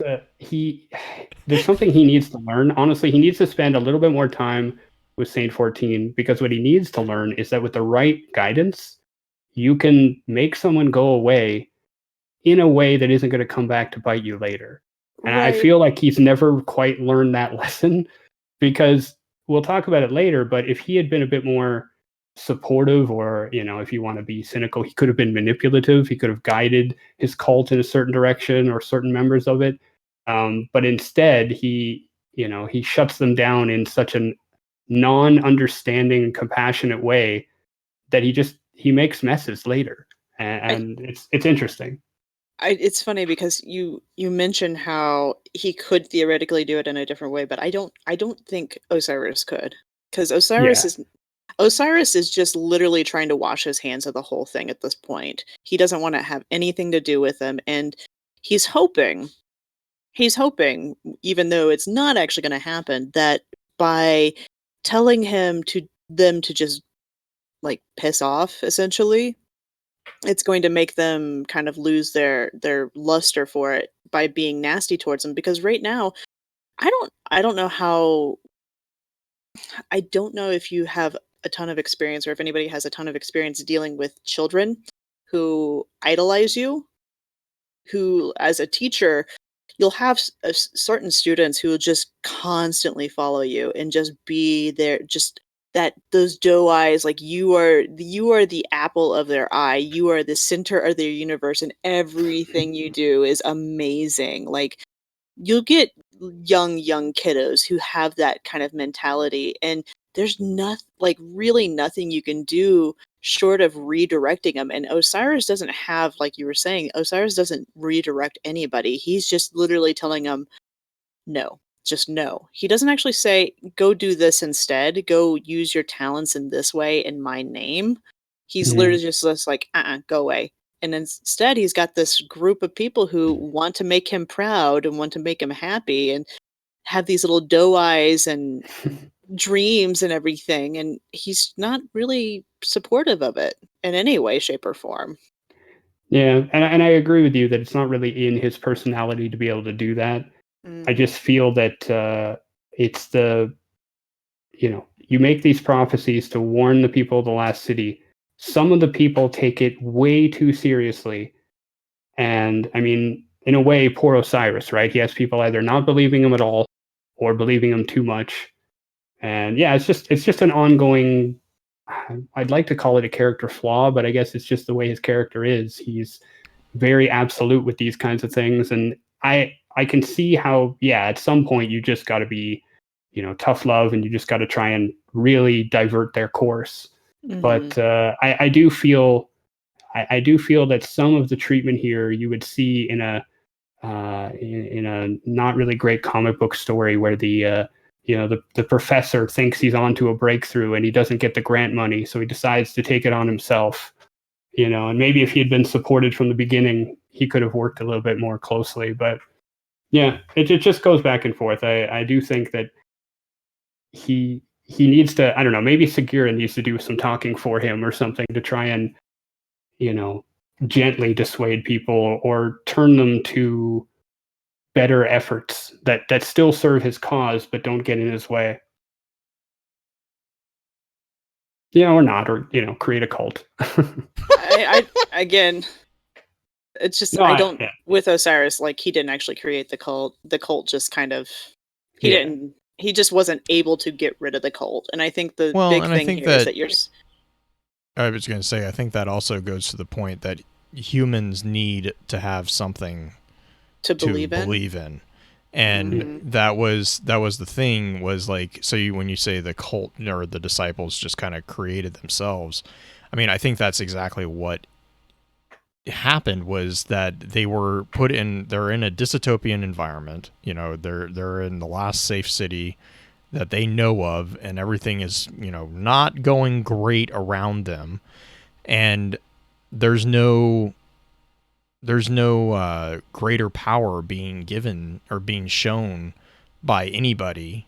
And then, you have this one figure who, for better or worse, regardless of if it was the intent or not, which I think it was not, to be clear, but the teachings of his works kind of hints at this greater power that's going on, this greater, schematic of whatever.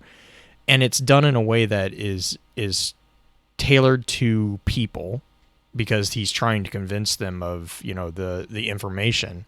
I mean, it's kind of a recipe for, that perfect storm-esque type of thing, because these are people who are looking for something to believe in, and he just happens to give them that. Well, look at the options that they have in the city at this point. Right. They have the speakers. They have the belief, the speaker and the traveler and the vanguard, and what they're planning on doing and how they're quote unquote fighting the darkness. And then you have this figurehead who comes out and says, we have to prepare. We need to be proactive. We need to understand what's going on with the darkness to better prepare for it.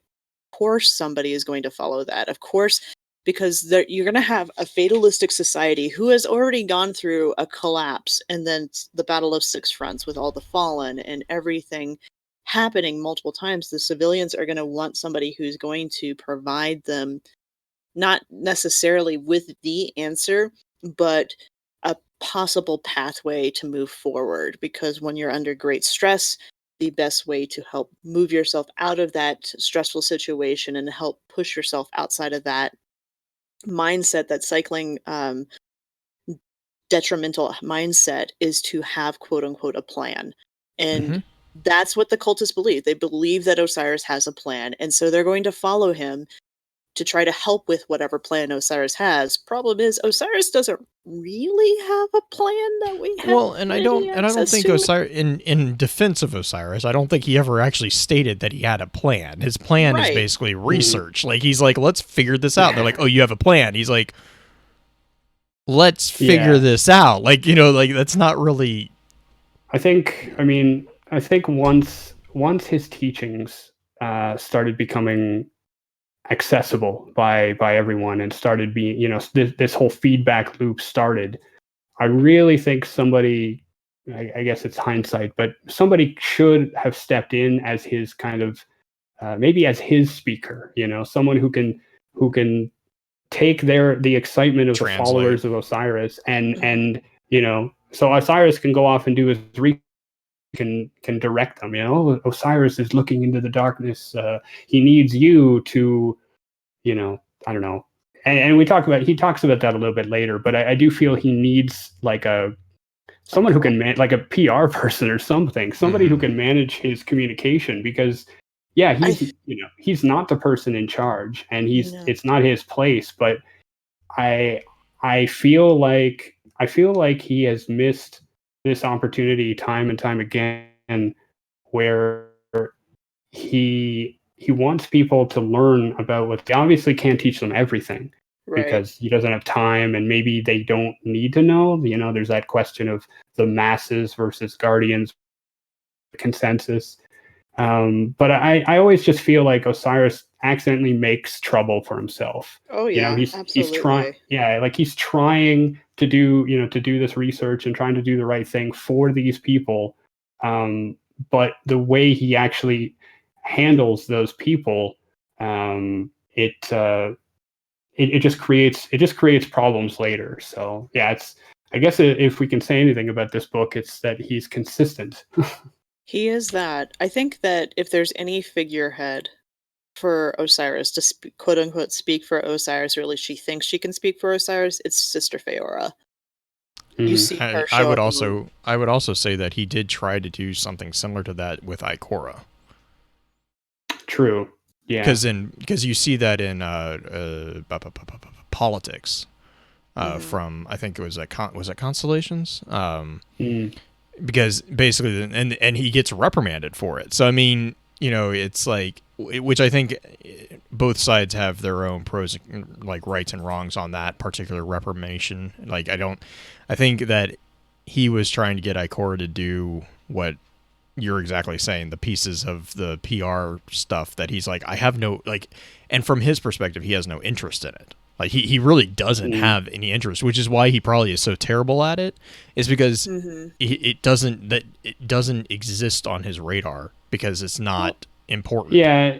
I mean, and I don't want to, I'm not picking on Osiris. He's shown, his heroism and his knowledge, and it's often very refreshing to have a character who's looking behind the scenes to find out why things work and how they work.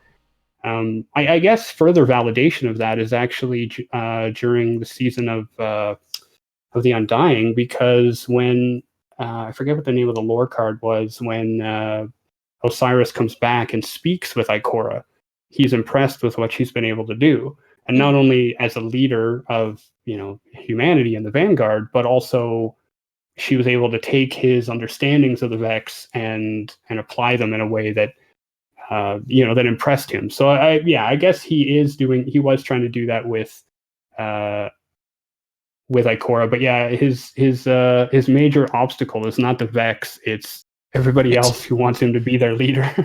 Well, it's almost himself, right?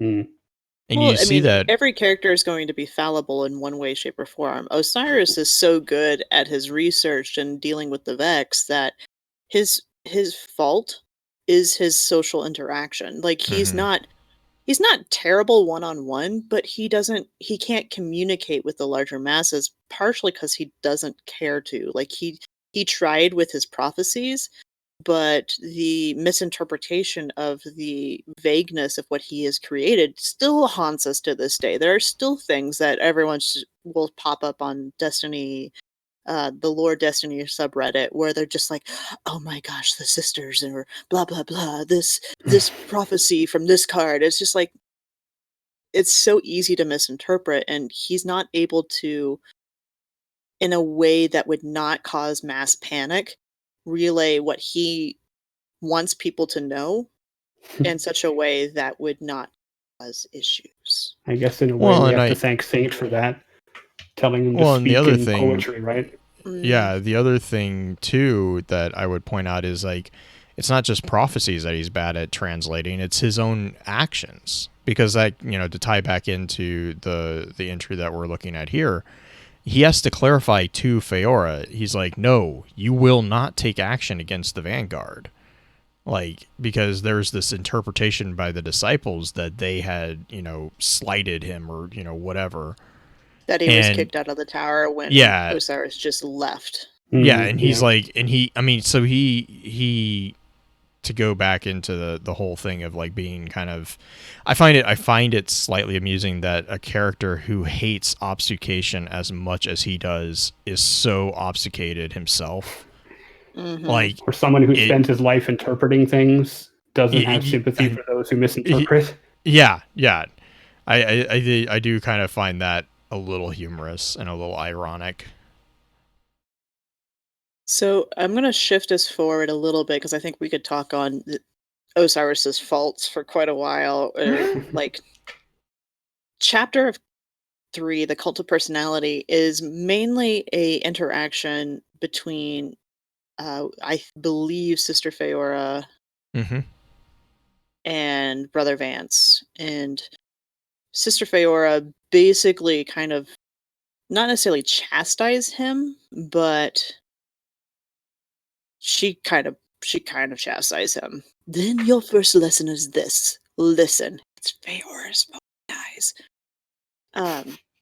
The choice to close their ears is what drove the city to fail. It is why we must conduct our work here. It is why without us their walls will be for nothing. So there's such a belief, a strong belief in what they're doing is the right thing, which obviously if you're going to have some sort of fanatic cult, they're going to have a very, very strong belief in what they're doing. And Sister Feora definitely thinks what they're doing is correct by a long, long ways. The other thing I'd call out in this card is I would say it's the fourth to last paragraph where it says, "The spires of Mercury shall be filled with the glory of the traveler.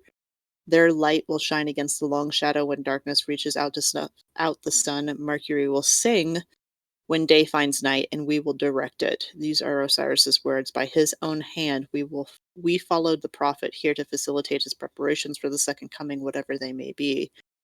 So interpretations of that, just that paragraph itself, I want to know your guys' thoughts because I have my own personal feelings about that.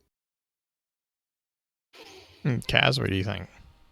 Yeah, I mean, it's hard to get the pyramid ships out of my mind, right? All through this season, we've been seeing evidence of their approaching, and that's currently the way I'm looking at this. Is the somehow Mercury again is supposed to be a key location or a key element toward the defense, right? I mean, their light will shine against the long shadow when darkness reaches to snuff out the sun.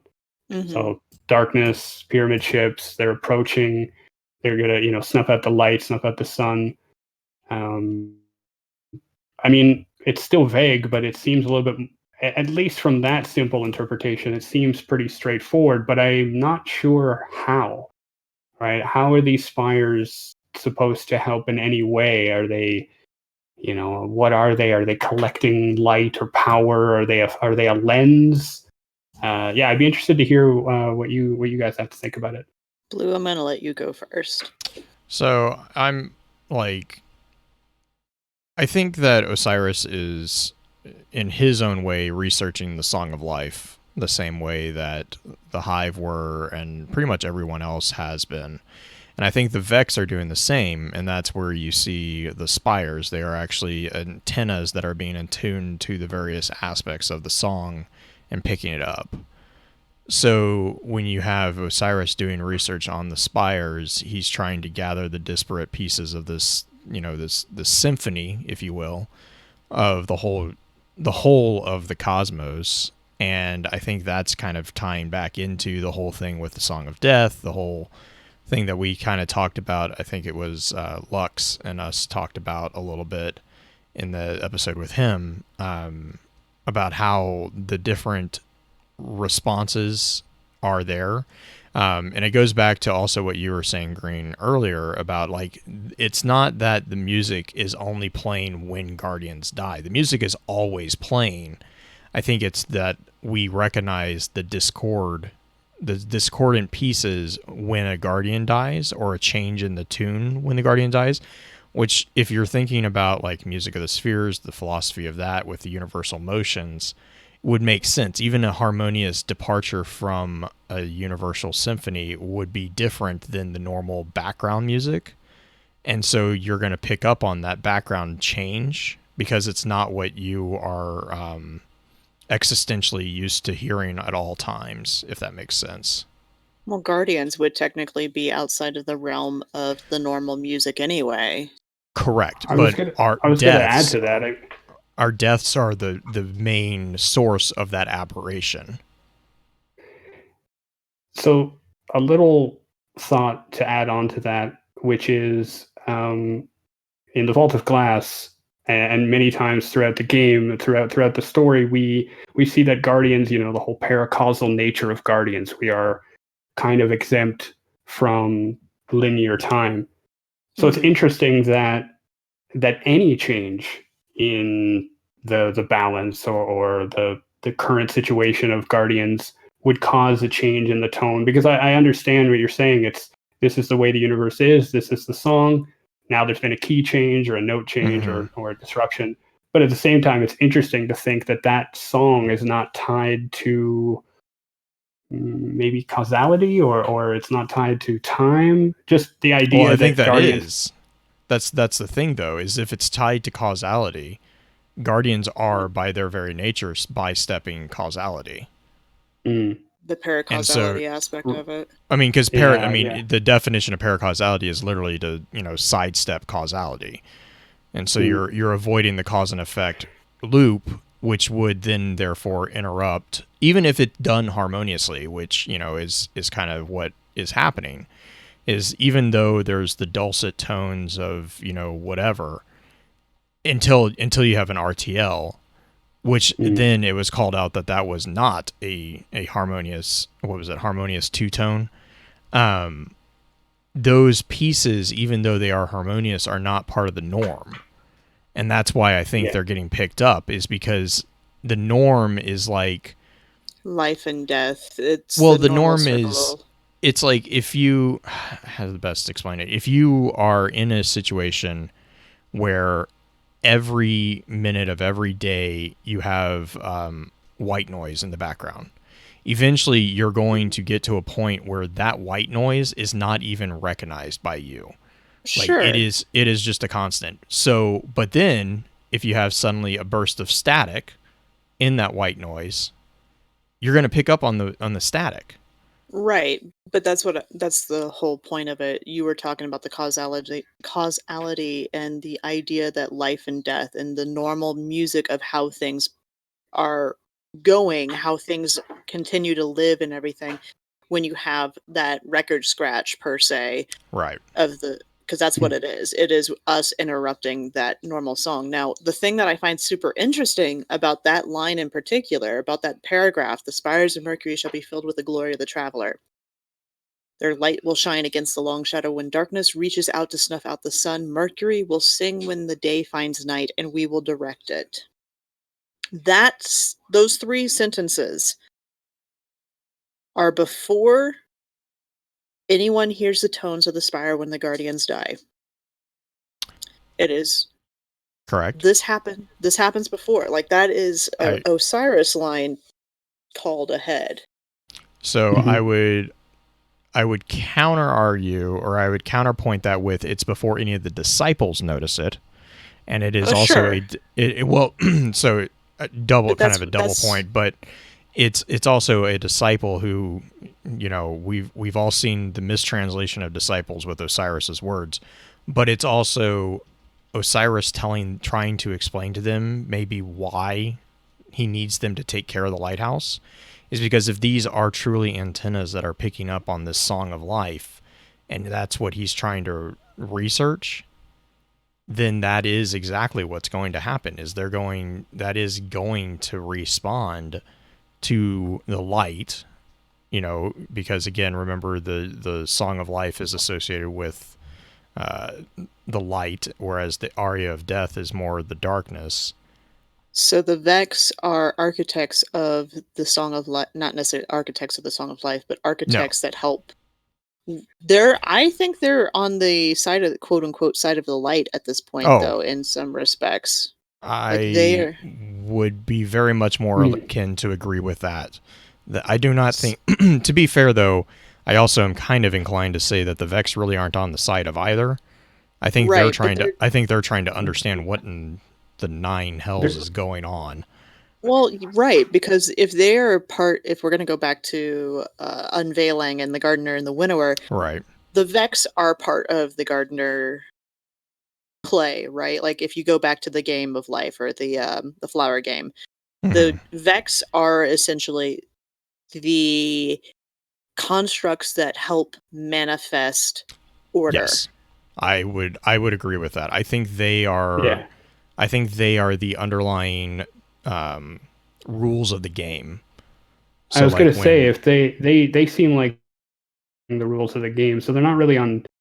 I mean, they're in not on theory, they're either not on any. side. Yeah. Exactly. Yeah. Unless, I guess, unless one side tries to create disorder, Unless- which you could unless- argue that the light has, right? Yeah. Right. The light has Which would introduced a new explain- rule. Yeah. Right. Which Why the explains the Vex fight Vexes. against us? Correct. A quick question on the songs we are the of antithesis light. of the logic. Sure. Yeah. A quick question on the songs of life and I guess death. Do we know if those songs impact concepts and ideas or just life? Because I'm wondering if you sing the death song and the person dies, it doesn't erase their existence. They existed within earlier refrains of the song, right? Correct. I'm wondering. So then, yeah, It's I'm not just curious. I wouldn't say it's an unweaving of sorts. I would say that it's a cutting of the thread. Right. If we follow It's that not. kind of It's not metaphor vaulted there. glass. It's definitely not the vaulted Yeah, glass. it's not. They're not ability. picking the thread out of the weave. They're cutting the thread at that point. They're nipping it instead of unweaving it. Now that being said, it's not that the Vex aren't able to unweave, as we saw with the Vault of Glass, with the Gorgons. And there was a reference to the. Oh, sorry. There was a reference to the song being used to destroy a planet, wasn't there? Correct. Well, the aria. Yeah. Okay. Because that was so the oh gosh, what was the title? It wasn't the acumen or anything. Was no, it? no. It was I just blanked on the title that they gave the first Death Singer, basically. She assassinated the conductor of the choir, and then basically they led, and I think it was like 20 singers of the death song, and they completely destroyed a planet. It was very traumatic. The reason I bring this up is I'm curious as to the nature and the limitations, if any, of the song, because singing something to life or to death is very powerful, but bringing something into being is a different kind of power, or at least a different use of that power. And I Destiny is interesting. You can recreate most matter in Destiny using Glimmer, right? It's reprogrammable matter. So it's just interesting to think of Osiris probably just pursuing it so he can get a leg up on the light and the darkness. But it's interesting to think of someone pursuing the song or the song of creation when you already have like most things at your beck and call. It's just an interesting thought there. I mean, it's obviously we're talking about a greater power. We're talking about the ability to undo planets or something like this. But here's a question. We know the death song kills. Does the life song actually bring to life things, or does it just sustain as a constant until something is gotten rid of, or until we don't know? Because we know that they pursued the Song of Life to try to harness the power of creation, which is what led to the perversion that was the death song. Right. And we know that the Hive have dedicated quite a lot of resource or research into variations of the arias. That's the whole point of the choir, and like we saw that with Inquisition of the Damned, with the characters, the three siblings, with oh god, I just blanked on her name, but the singer who was coerced by Savathun and kind of betraying all the different ones, Mhm. or the two, like it was Malkaneth, Azalus, or Azarath. No, not Azarath. Azarath's completely different. That's Teen Titans. Azavath. Azavath. I think Azavath was the sister, right? And then there was the Severed Knight. But like basically the sister that was the minor death singer was basically brought on to Savathun's side in order to create a new verse, if you will, of the death song. Sure. And so But- they're further degrading the Song of Life in various ways to create more and more interesting things. However, you know, Right, the other but thing is, my or just my- real quick, the other thing on the concept question, going back to that, Mhm. we know that that's not the case because when Toland heard the death song, he was killed, but he wasn't completely destroyed. Toland is still present, as far as we know, as a, you know, I would almost say as a formless thing. So it doesn't destroy it. It destroys, but it only seems to destroy physical matter, or at least maybe that's just the verse that he heard. You know, like there's a lot of different ways you could go down that road. Yeah, I think Green, feel free to jump back in, but I think it's a good point and question regarding the Song of Life. Is it a song that's constantly playing that maintains life? And if it is, then the death song is what? It's a counter song. It's a if you go into the physics of music, is it like like destructive what's it called? Destructive interference, where when Discourse. when two opposite frequencies hit each other, they cancel out. Is that the concept? Or is the Song of Life an active thing and the Song of Death is an active thing? I think that's, yeah. Here's my postulate or postulation on this is the fact that you have the idea of music of the spheres, which is what this circles back to and probably will continue to circle back to. Music of the spheres is a constant vibration music, quote unquote, of the universe. It is what the universe is constantly singing because energy is the vibrations of the different molecules interacting with each other and interaction. What if the music of the spheres, the natural song of Earth, the natural song of Mercury, natural song of any place, is just the Song of Life? There's not a specific song or verse. And then I think that's what is being said. Right. So with the Hive trying to quote unquote find the song, they are, through paracausality in some respects, manipulating the flow of what is supposed to be natural in that area. And by doing that, they cut the song or they discord the song or they add dissonance to the song, which ends up doing the death and changing what the path of that current set of energy is, or that current person, Toland, whoever is getting involved with the death song. So that being two separate concepts, then you have the idea of these spires, to bring it back to Mercury. And the spires are pulsating with dull tones from the first card. Then you have the call out of the Mercury will sing type thing, and then you have the call out of the D sharp minor thing happening later on as we're getting further into the book. The idea that the Vex themselves have this ability to not necessarily harness the natural music of the area or the music of the spheres of the area, but have the ability to sense it in a way that we don't yet. That its own anyway. Yeah, I mean, you'd think that they would have some ability to sense it if the music is governing the rules of the game. Yep. Right. If the Vex are supposed to be maintaining the order of the game, then they're going to have better hearing of it than anyone else. If that's what it's for. I mean, there's a lot of postulating, but yeah, it would make sense. And it's interesting to think, do some of the Vex have the ability to I don't. I was going to ask if they would have the ability to manipulate the song in order to, try to retain order. Yes. But we've heard I would before that the Vex. I would I was say going to say yes that though, because that's what the yeah, martyr mind does. yeah, and we've heard before that the Vex that we're generally facing are builders.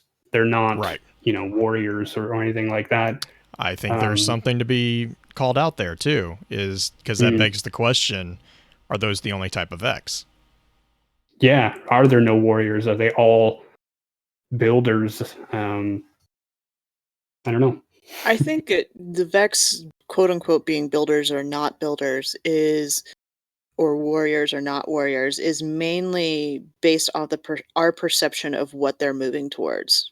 They have Right, quote right, right. unquote warriors, but in their mind, they are just trying to build and trying to get to their perfect ending or their ending that they're wanting to get to. And by doing with us getting in the way, they need to get Yeah, us to be able to do it. I, So, I was thinking that. Yeah, landscapers are mhm. chopping down trees to make we're room for. I mean, we're weeds. We kind of already know that. We are the weeds in this whole flower game, and it's kind of making them a little mad.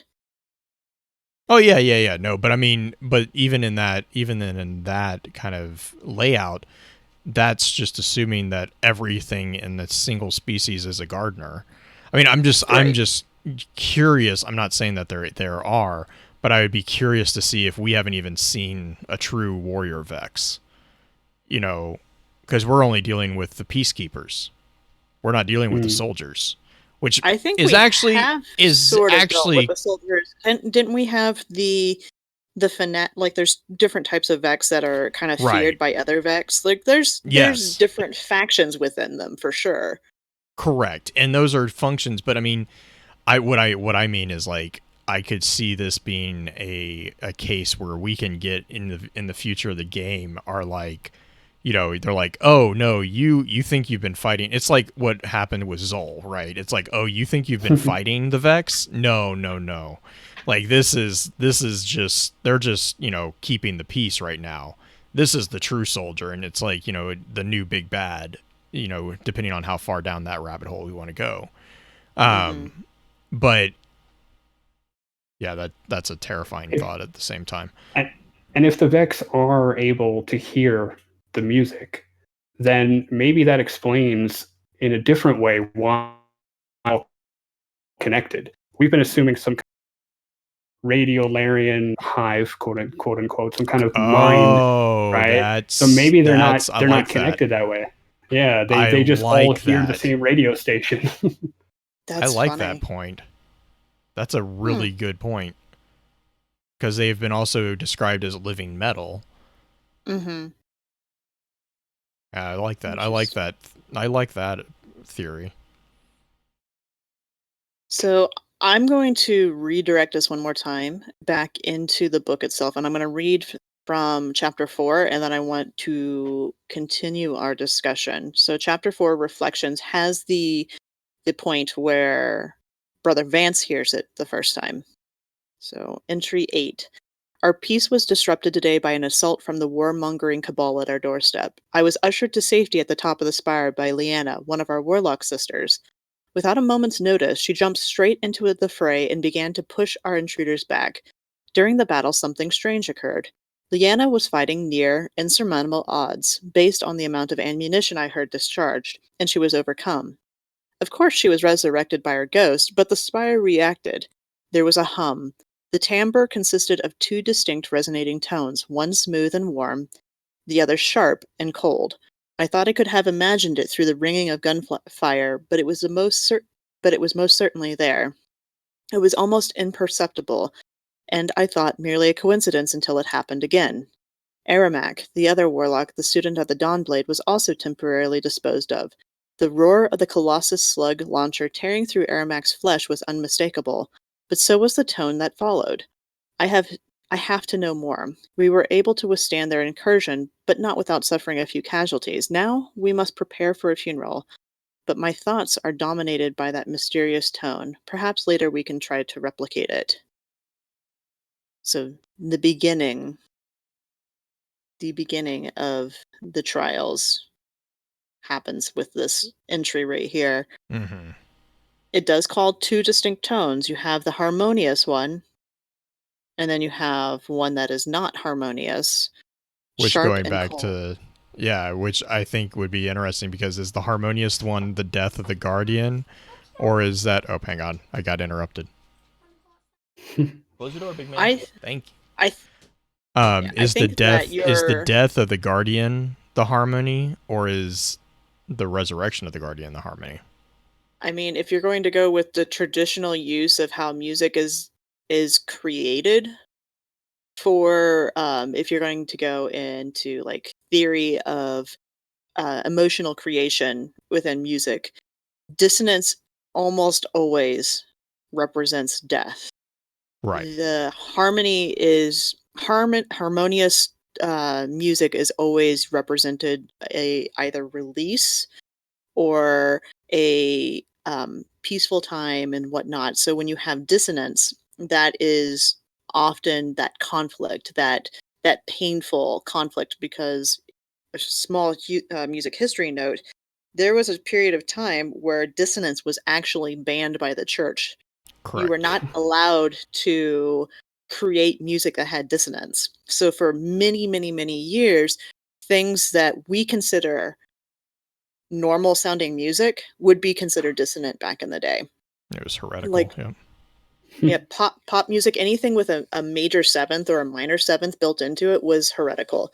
You were not allowed to use it. So, um, luckily, that didn't stick for terribly long, and we were able to start moving away from that and using dissonance again, because the idea that perfect harmony all the time is really boring is absolutely true, because perfect harmony is boring. You have to have some dissonance to create tension, but But is it so boring that you don't even recognize it? is it so boring that you don't recognize the harmony? I mean, I would say that anytime you have something that is constant, like you were saying with the idea of white The white noise, noise. mhm, it's if you've Which, never gone out into the forest, like miles and miles oh away from god. everything else, Ooh. there's a completely different feeling out there because of all the noise being absorbed from our normal everyday lives. You don't notice the hum of your computer. You don't notice the Mhm. hum of a refrigerator Traffic. sitting in the room. Yeah. Traffic. There's so much noise around us all the time that you just don't hear because it's normal. Yep. So these tones and the interpretation of it, I mean, so many points to pick at. The first one I want to direct is we're getting this from Vance's, and there's always this question in the Destiny lore of, is the light actually quote unquote good and is the dark quote unquote bad, right? And the interpretation of one is smooth and warm and the other sharp and cold. I mean, I guess I'm not the most knowledgeable about music theory, but I guess there's no misinterpretation of that, right? If there's something that is sharply different from the rest of the tone around it, it sounds sharp.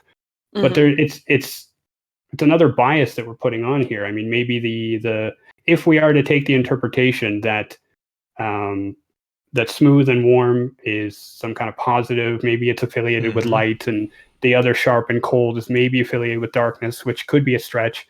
You could look at it and say, well, maybe from the darkness's perspective, it's the other way around. And the reason I bring this up is when Blue was asking, the sentence structure here consisted of two distinct resonating tones, one smooth and warm, the other sharp and cold. Now, literally speaking, he's just talking about one versus the other. But a lot of times when you write like this, the one is the first one and the other is the second one. Mhm. So that's a question I have too, as to, is this, is there an order to this? Is this the smooth and warm? Is it is it the light's response when the ghost revives the guardian? Are those two tones happening at the exact same time, or does one Mhm. wait for the guardian to come back? Yeah, I have more questions, I think, than answers here. So I think from a music perspective, I think the two tones are simultaneous, and the reason I say that is because of the D sharp minor thing that comes up later in the book, right? And I kind of talked about this a little bit during the episode with Lux about how the idea of D sharp is a singular note. D sharp minor dictates that you have some sort of relative note. You have two things going on at the same time, at least, if not an entire whole slew of things going on. But if if the music thing is actually fairly accurate and that they're intending it to be this way, I believe what I would, if going into music theory, that the dull, smooth note would be what is considered a pedal tone, which if you think about organs, they have those pedals at the base. Those are generally considered long notes. There's the constant pedal tone of what's going on, which if you talk about the buzz and the white noise, that is the pedal tone, that is the constant, right? And then you have the sharp note, which could dictate being a very short note. It could be a short note that is very loud. It could be a short note that is very dissonant, meaning that it clashes with the note harmoniously. So then is what are we thinking that what Vance is hearing? Maybe he hears the smooth and warm first, almost as a prelude of the music getting disrupted. Maybe there's a, the raise and pitch. It's almost the smooth and warm would represent the music that's happening all the time that he's now tuning into because he hears the sharp and cold dissonance. Then my question comes around to say, how come he doesn't hear a sound when the Guardian is revived? So that may be more so the release of the light of the Guardian being extinguished, right? Like you have the Guardian being killed. That could be the burst of energy that the Spire is picking up on. As far as the relativistic aspects between the two tones, think of it like if you're looking at a color swatch. You have different colors interact differently with each other. So you can have the idea of the same color being constant all the way across, but if you turn it slightly one way or the other, and this is a terrible explanation on an audio podcast, and I'm sorry for it, but if you turn the swatch slightly, you may see that the colors are the same across the board, but it may just react differently with one shade of that color versus the other. So you have that shadow effect happening. It's all relative. So yeah, I guess it could also be like to build on that more, I guess tonally, the release of the light of the Guardian falling. It's if we assume that the music is happening all the time, the music is sustaining the universe in its ever changing way. The Guardian falling, we've talked about representing a disruption. The Guardian coming back up would probably be drowned out by the regular song because it's creation in a way, or it's a small act of the universe sustaining song. Maybe it could be. It could also be completely not able to strike a chord with the natural music because we're paracausal. So if the creation of Guardians and the resurrection of Guardians multiple times is completely outside of causality, the death of a Guardian possibly being a quote-unquote cause, more of a causal thing. It's more natural, so it picks up on it more, the actual strumming of the chord. But this theory could go on and on and on. I do want to bring up, before we start to close out this episode, the most annoying part in this entire book, according to Blue. Chapter 6, Beguiled. Guess who's here, guys? She's everywhere. She's everywhere. Is it the Exo Stranger? Oh my god, I wish. Don't make me Zavathun. No, never mind.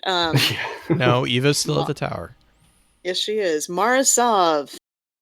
So, Vance goes to Marasov, and the interaction is probably one of my favorites because Mara's just like, what are you doing? Rather than, my lady, speak. She just says, "Speak." She commanded. Was he a dog to her? It's funny. I kind of want to read this. Blue, since you're in the tower, would you read this with me? And you Yeah, play definitely. Brother Vance and I'll play Mara. We would start with I mean, it makes sense. You have the right stuff for this. So The it's Beguiled, right? yes, it's about halfway down. Starts with my lady. Okay. My lady. Speak. I was hoping this would be more of a conversation than a presentation. I do not have time to converse. Do you have something for me or not? I have great many things, truths that must be acknowledged with ramifications reaching far beyond these walls. It requires your extraordinary insight. Then speak. You seek nothing in return? I do. The information I have is extremely sensitive, and I ask the room to be cleared until we've spoken. We are alone. Say what you came to say. I've discovered something quite disturbing yet wholly revelatory. As you know, we've been running these trials for some time now. On Mercury, there exists a spire, one of many that we've called the Lighthouse. Inside, a two-tone note resonates whenever a guardian death occurs. It's a strange and almost imperceptible sound, but I hear it so clearly as you hear your voice today. The tone tells me That guardians have dangerous potential within them. My queen. Why do you think I allow you to stay here? You believe you have occupied my reef without my knowledge of the studies you conduct? How did you... We know this truth. We are awoken. We are balance. Brother Vance, I would advise you to finish up your trials with a defter hand and destroy all records of your findings. You've stumbled onto something too grand in scale for your comprehension. Keep this to yourself. You know everything, and yet I have learned nothing beyond what I came here with. I would like some clarity. Come closer. Closer, I said. I cannot offer you any clarity. The universe will reveal all when the time comes. There is, however, something you can do for me. Yes, anything. When you see your friend, Yay. Have him check yes or no, please. will you go out with me, Osiris? Check yes or no. I find your golden projections pretty. They're shiny. They're shiny. Now, I mean, Mara's pretty. It's pretty easy to see here that Mara knows what's going on, has understood what's going on, knows more than Brother Vance does. And you get the confirmation here that there are two separate tones being done almost simultaneously, and she postulates more that there's something more dangerous within Guardians than you realize. Mm-hmm. Question here. Darkness. Sorry for the what's the oddball, but how did Mara make her? How did Mara make the distributary and the awoken? To be clear, we don't know that it was Mara that made it. Okay. So there's the assumption that she did, though. Right. Yeah, well, so there's yeah. Is that We the know that connection here? Does she know of the music because she may have, even if she didn't actually build it, she may have heard it before? Heard it, and that's how because she did technically create the Awoken. She also, the other thing that the Awoken have that I would say Brother Vance doesn't is the Awoken are obviously a combination of light and dark. And they have probably explored that line more than any other grouping so far within Destiny. So they would have the opportunity to understand that within every creature there is both the potential for light and dark to be used. Just it's the application, right? It's the Right. light and dark are two sides of the same coin. They're just how do you use it? And the idea that Guardians, and as we talked about this a little bit with Lux on Friday, that the guardians within the trials cards or within the trials weapon cards specifically there are some that are a lot quote unquote darker than others. Sora or Sorla or however you pronounce her, that warlock who basically was sort of trying to torture somebody. There's the potential for more darkness within a guardian, and I think that's something that Mara is not necessarily afraid of, but cautious of. I think when I'm thinking back to the Maracena and the story of the early Awoken, this may be one of the few times where I can get behind the idea that Mara knows what she's talking about. I mean, you know, she's been connected in a lot of other ways, and she has the Oracle engine and everything, but she always acts like she knows everything that's going on. And I'm thinking about this now after talking about this music of the spheres and everything. This may be, yes, as Awoken, they have that line, but maybe Mara specifically has seen this potential up close or used it. I'm not sure, but that brings greater confidence that I have that she actually knows more about this music than anyone else.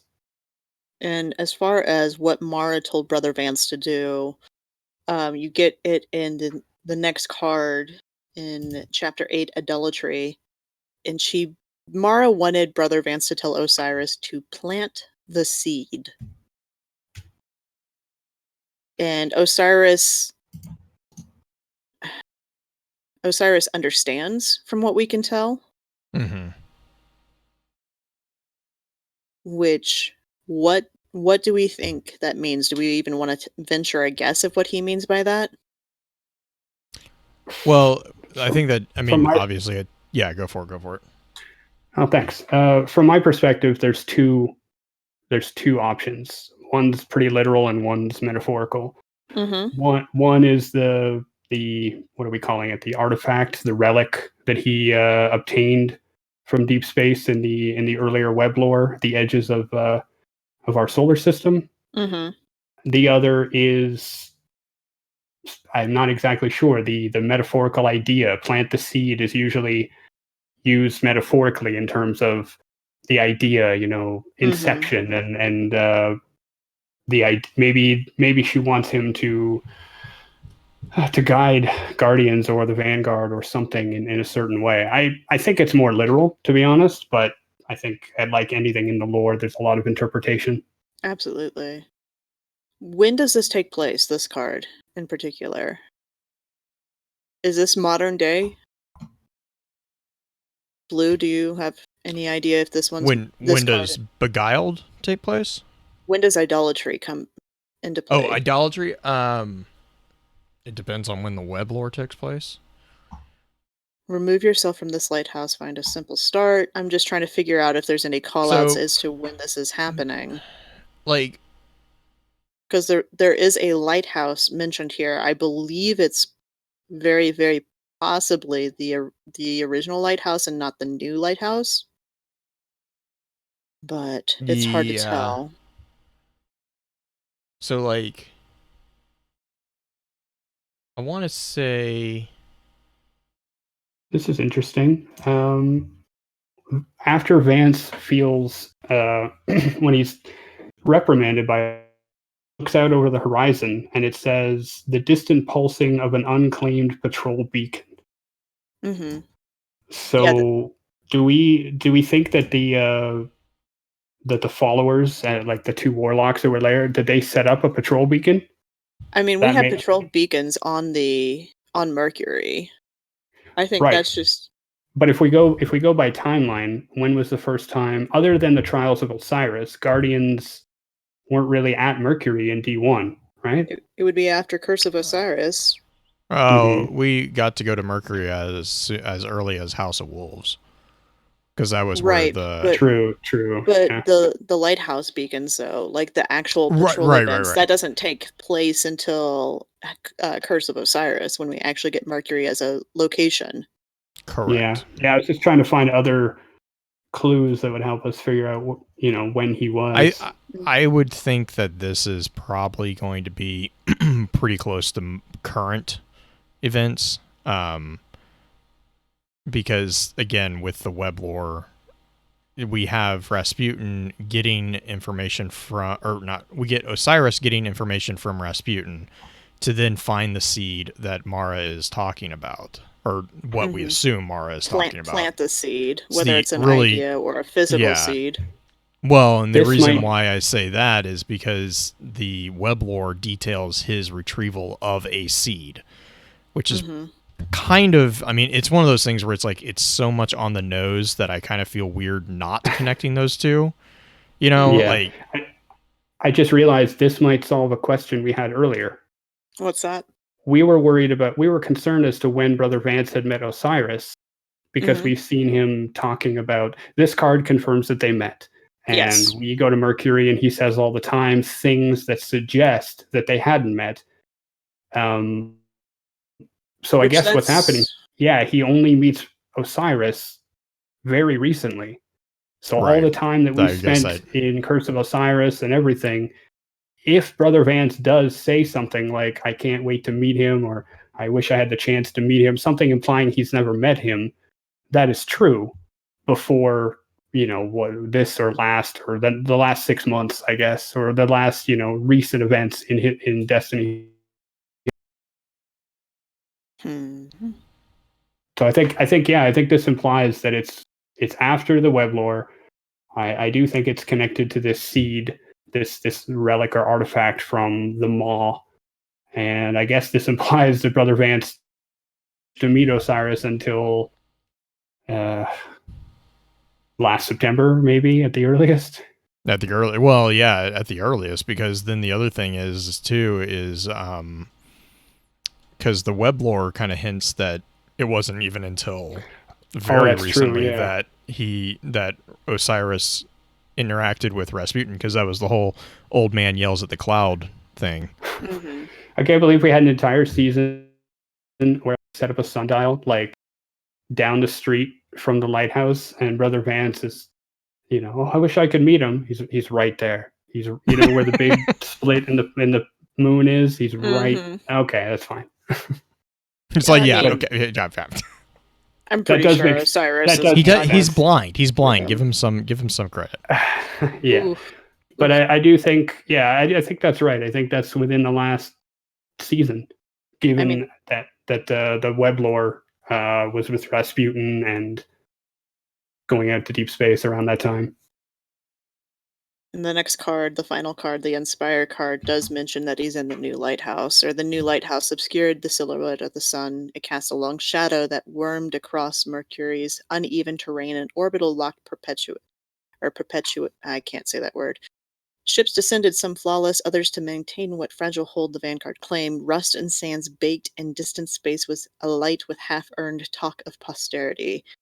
And then at the end of this card, we get that whisper speak again. If it's a very not fun ending card, it drives me crazy, both the intro card and the ending card to this, because of the whisper speak in particular. Vance could hear weeping not with tears, but in the low hum he had come to associate with death. That's third to last little paragraph without any of the brackets. If you read it with the whisper talk, Vance, the implement, could hear their inspired voices weeping, not with tears, but in the voracious, low, ceremonial hum he had come to associate with death. He closed his eyes and saw what was to come.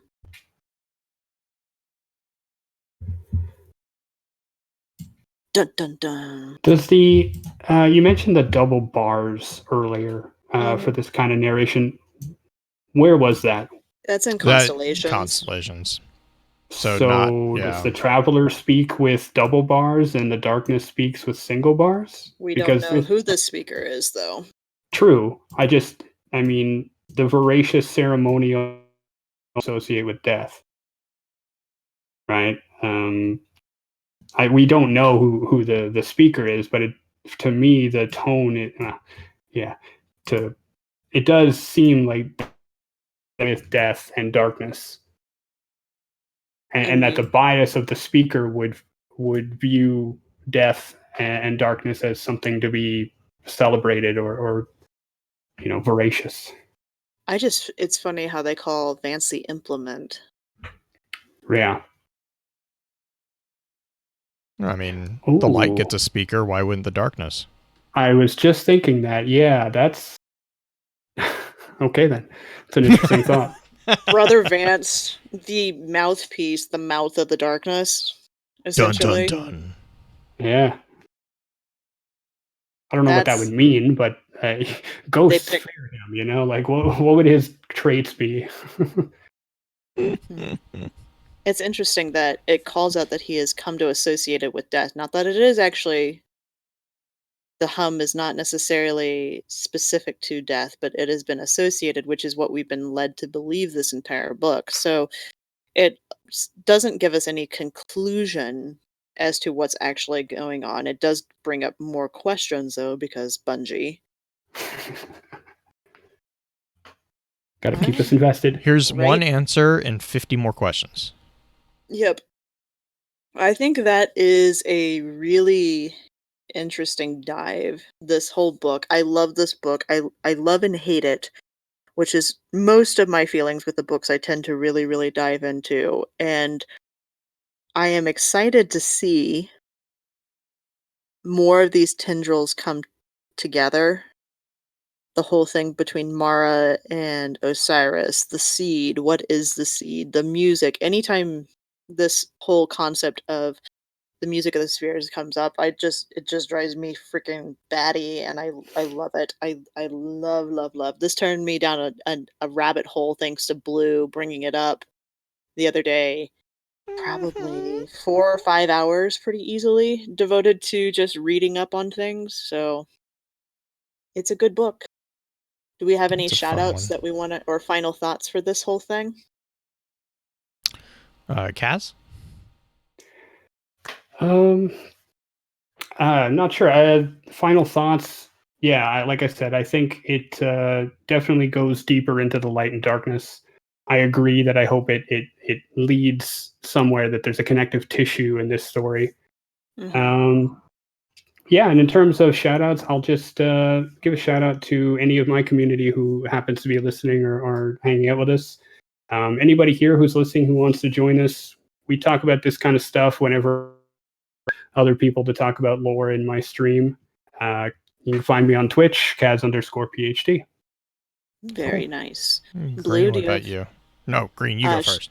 Okay, shout-outs for me is a shout-out to you, Kaz, for being willing to, we had that scheduling conflict kinda come up, and with everything going on with, life and quarantine and everything just causing everybody some chaos, thank you super, super, super much for allowing us to reschedule this to a time where we're able to actually really devote some good focus to it. So a big shout out to you and a big thank you for joining us. You've been an awesome guest.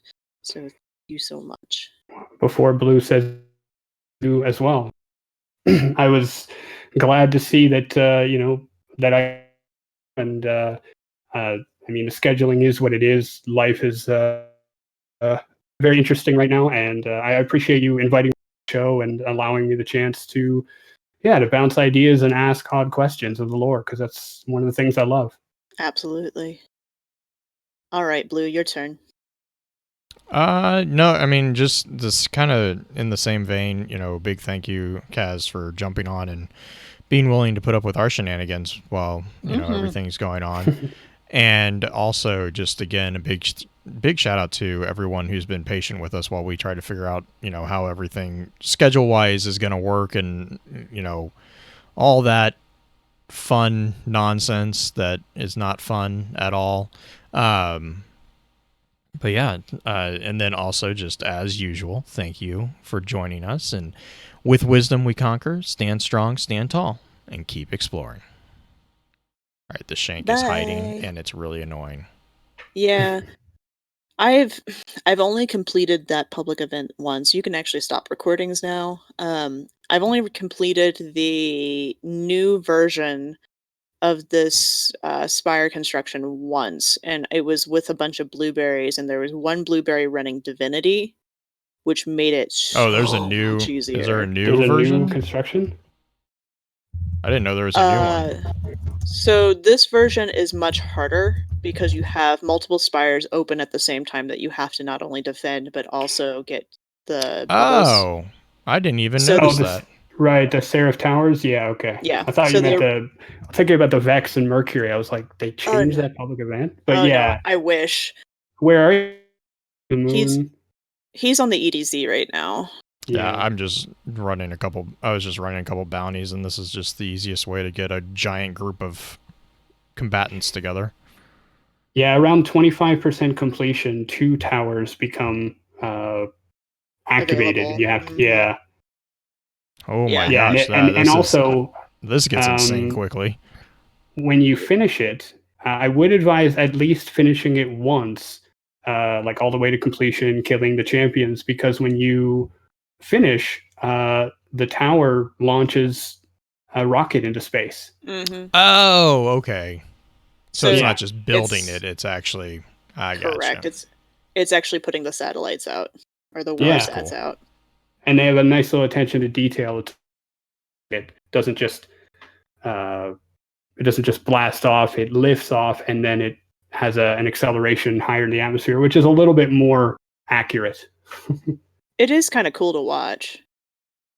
Also, if you've never looked up in the back or in the skybox while you're doing this, you'll notice there's a bunch of towers in the background in a lot of different locations around the area. I loaded into the moon to get one of my precision bounty things done, and the first thing I noticed was actually there's a random 2 or 3 towers in the back in the skybox that I hadn't noticed before. I was like, oh, that's cool.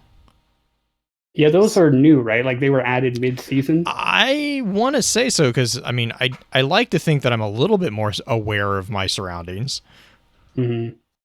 Oh, I don't know. I couldn't tell you for sure. Do you think that the Seraph Towers will stay when this season ends?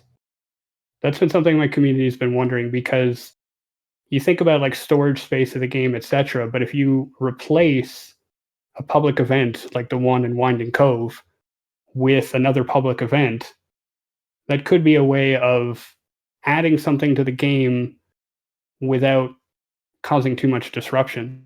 By taking true. something else out of it.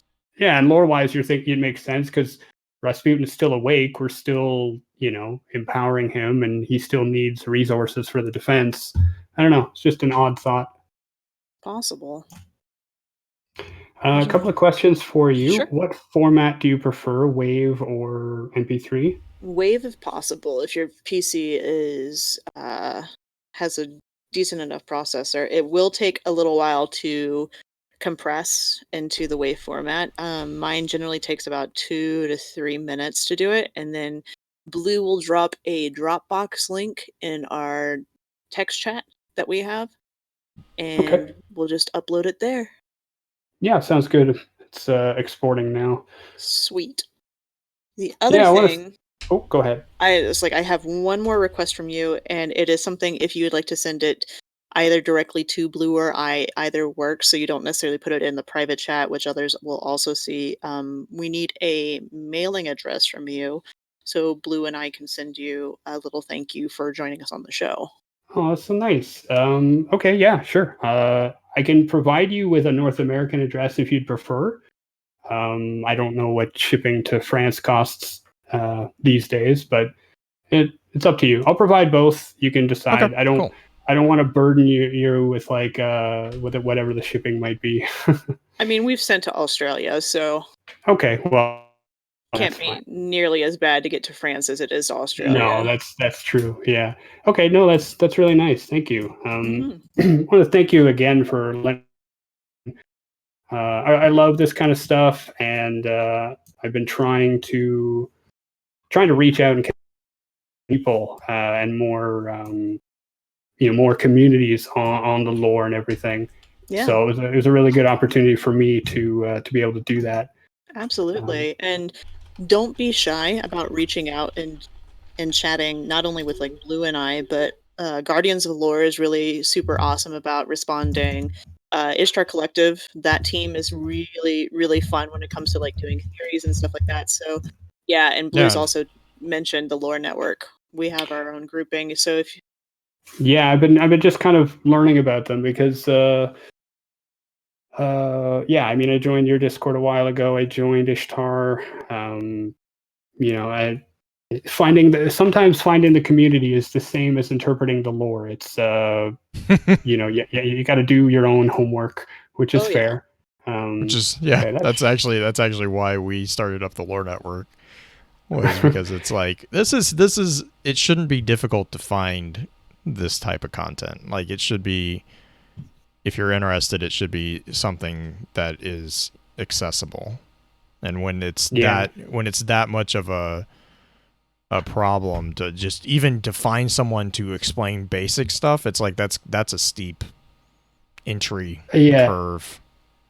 Yeah, I mean, that often happens when, you know, one of the things that I do on my stream, I didn't mention, it wasn't really relevant, but you'll like it because it relates to the whole accolade thing.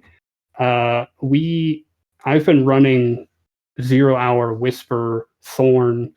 Whenever I get kind of bored of the season, I end up going back and running those activities and helping people get the gun or get the catalyst or whatever. Nice. I wouldn't be exaggerating if I said we've probably helped like 1,000 people get the gun or do the heroic version or something, just because I play like 3 hours a day. And then, yeah, there's been times where there's nothing left to do. So I still want to be in the game. But the point is, a lot of times you have people who come in and they ask questions, and it's like, okay, where do I start? You know, and trying to boil it down without removing, you know, necessity. It's a fun challenge, but I can definitely see why when you guys were getting started, or even maybe now on certain topics, there's a bit of a curve. Yeah, that's why we have like the intro session, just to kind of give a basic outline for people to grasp onto before we go into the nitty gritty. Because otherwise, it's just you knowing the idea of Trials of Osiris is one thing, but then getting into the idea of Music of the Spheres and the Vex, having all the information about how the Vex came to be, at least according to the Books of Sorrow, there's so many different connections you kind of have to know in order to understand, and it makes it tough. You said you stream 4 to 6 Eastern generally, or like around that time? Yeah. Okay. Yeah, Is I'm it usually every day, or what days a week? pretty much every day. Okay. Like almost every day. Uh, yeah, we're just helping people out with that kind of stuff, or we're just chasing something. We don't really raid much as a community, but we do most of it. And I really do like, I mean, the 0 Hour mission. 0 Hour is fun. That one's a fun one. Yeah, and we've got a community interested in the lore. It's actually more than sometimes a lot of people, you know, they just like the gameplay aspect. Sure. But there's been times where I'm definitely kind of throwing topics out there, trying to stir up conversation, and it's been good to see that interest, especially you know, with channels like yours and different, you know, YouTubers making videos. I even think Bungie themselves have taken it maybe not more seriously, but more upfront. You know, back, when was it? I think it was like late last year. There was a teaser trailer for a new season or a new expansion or something, and they said, you know, more guns, more armor, more lore. And I was like, wow, you actually like advertise the lore. That's great. You know, Blue, I don't think we have a section on the website for this yet, but what do you think about putting up a section, a list of Twitch streamers who talk about the lore during their streams? Because I know I do the same thing. Matt does it too. I'll put hang on, let me pull up the site real quick, because I'm pretty sure I can do that pretty quickly, because that'd be actually a really neat resource to have access to a live, like just like exclusive streamers. Not necessarily like, exclusive, but people who will talk about it while they're streaming. Like we have right now, what I do is I have them broken out into podcast and YouTube creators. But I can totally put a live stream. I don't know what we would call it, but yeah, we can do that. That's super easy. I could just duplicate what we do with. Yeah, if I'm self promotion here, but if there's room for my YouTube channel is focused on more in stream, it's whatever we're talking about. Yeah. So but let me. Yeah, let me send you a link to. Let's see here. Let's get him this too, because I like the approach that you took with the episode and the stuff you had to say. So if you want to be listed on the Lore Network, that'll definitely I don't know how much traffic we can definitely guarantee you that direction, but at least it gives you an opportunity to get up there in a different listing. That's the thing. Like unfortunately, the same metrics of I want to connect to a greater, I want to be a successful person on YouTube are usually in views and things like that. But I don't worry. I'm trying to bring up my profile so I can send you a link. And yeah, no worries. Twitter's being weird, but just to let people know it's out there. I mean,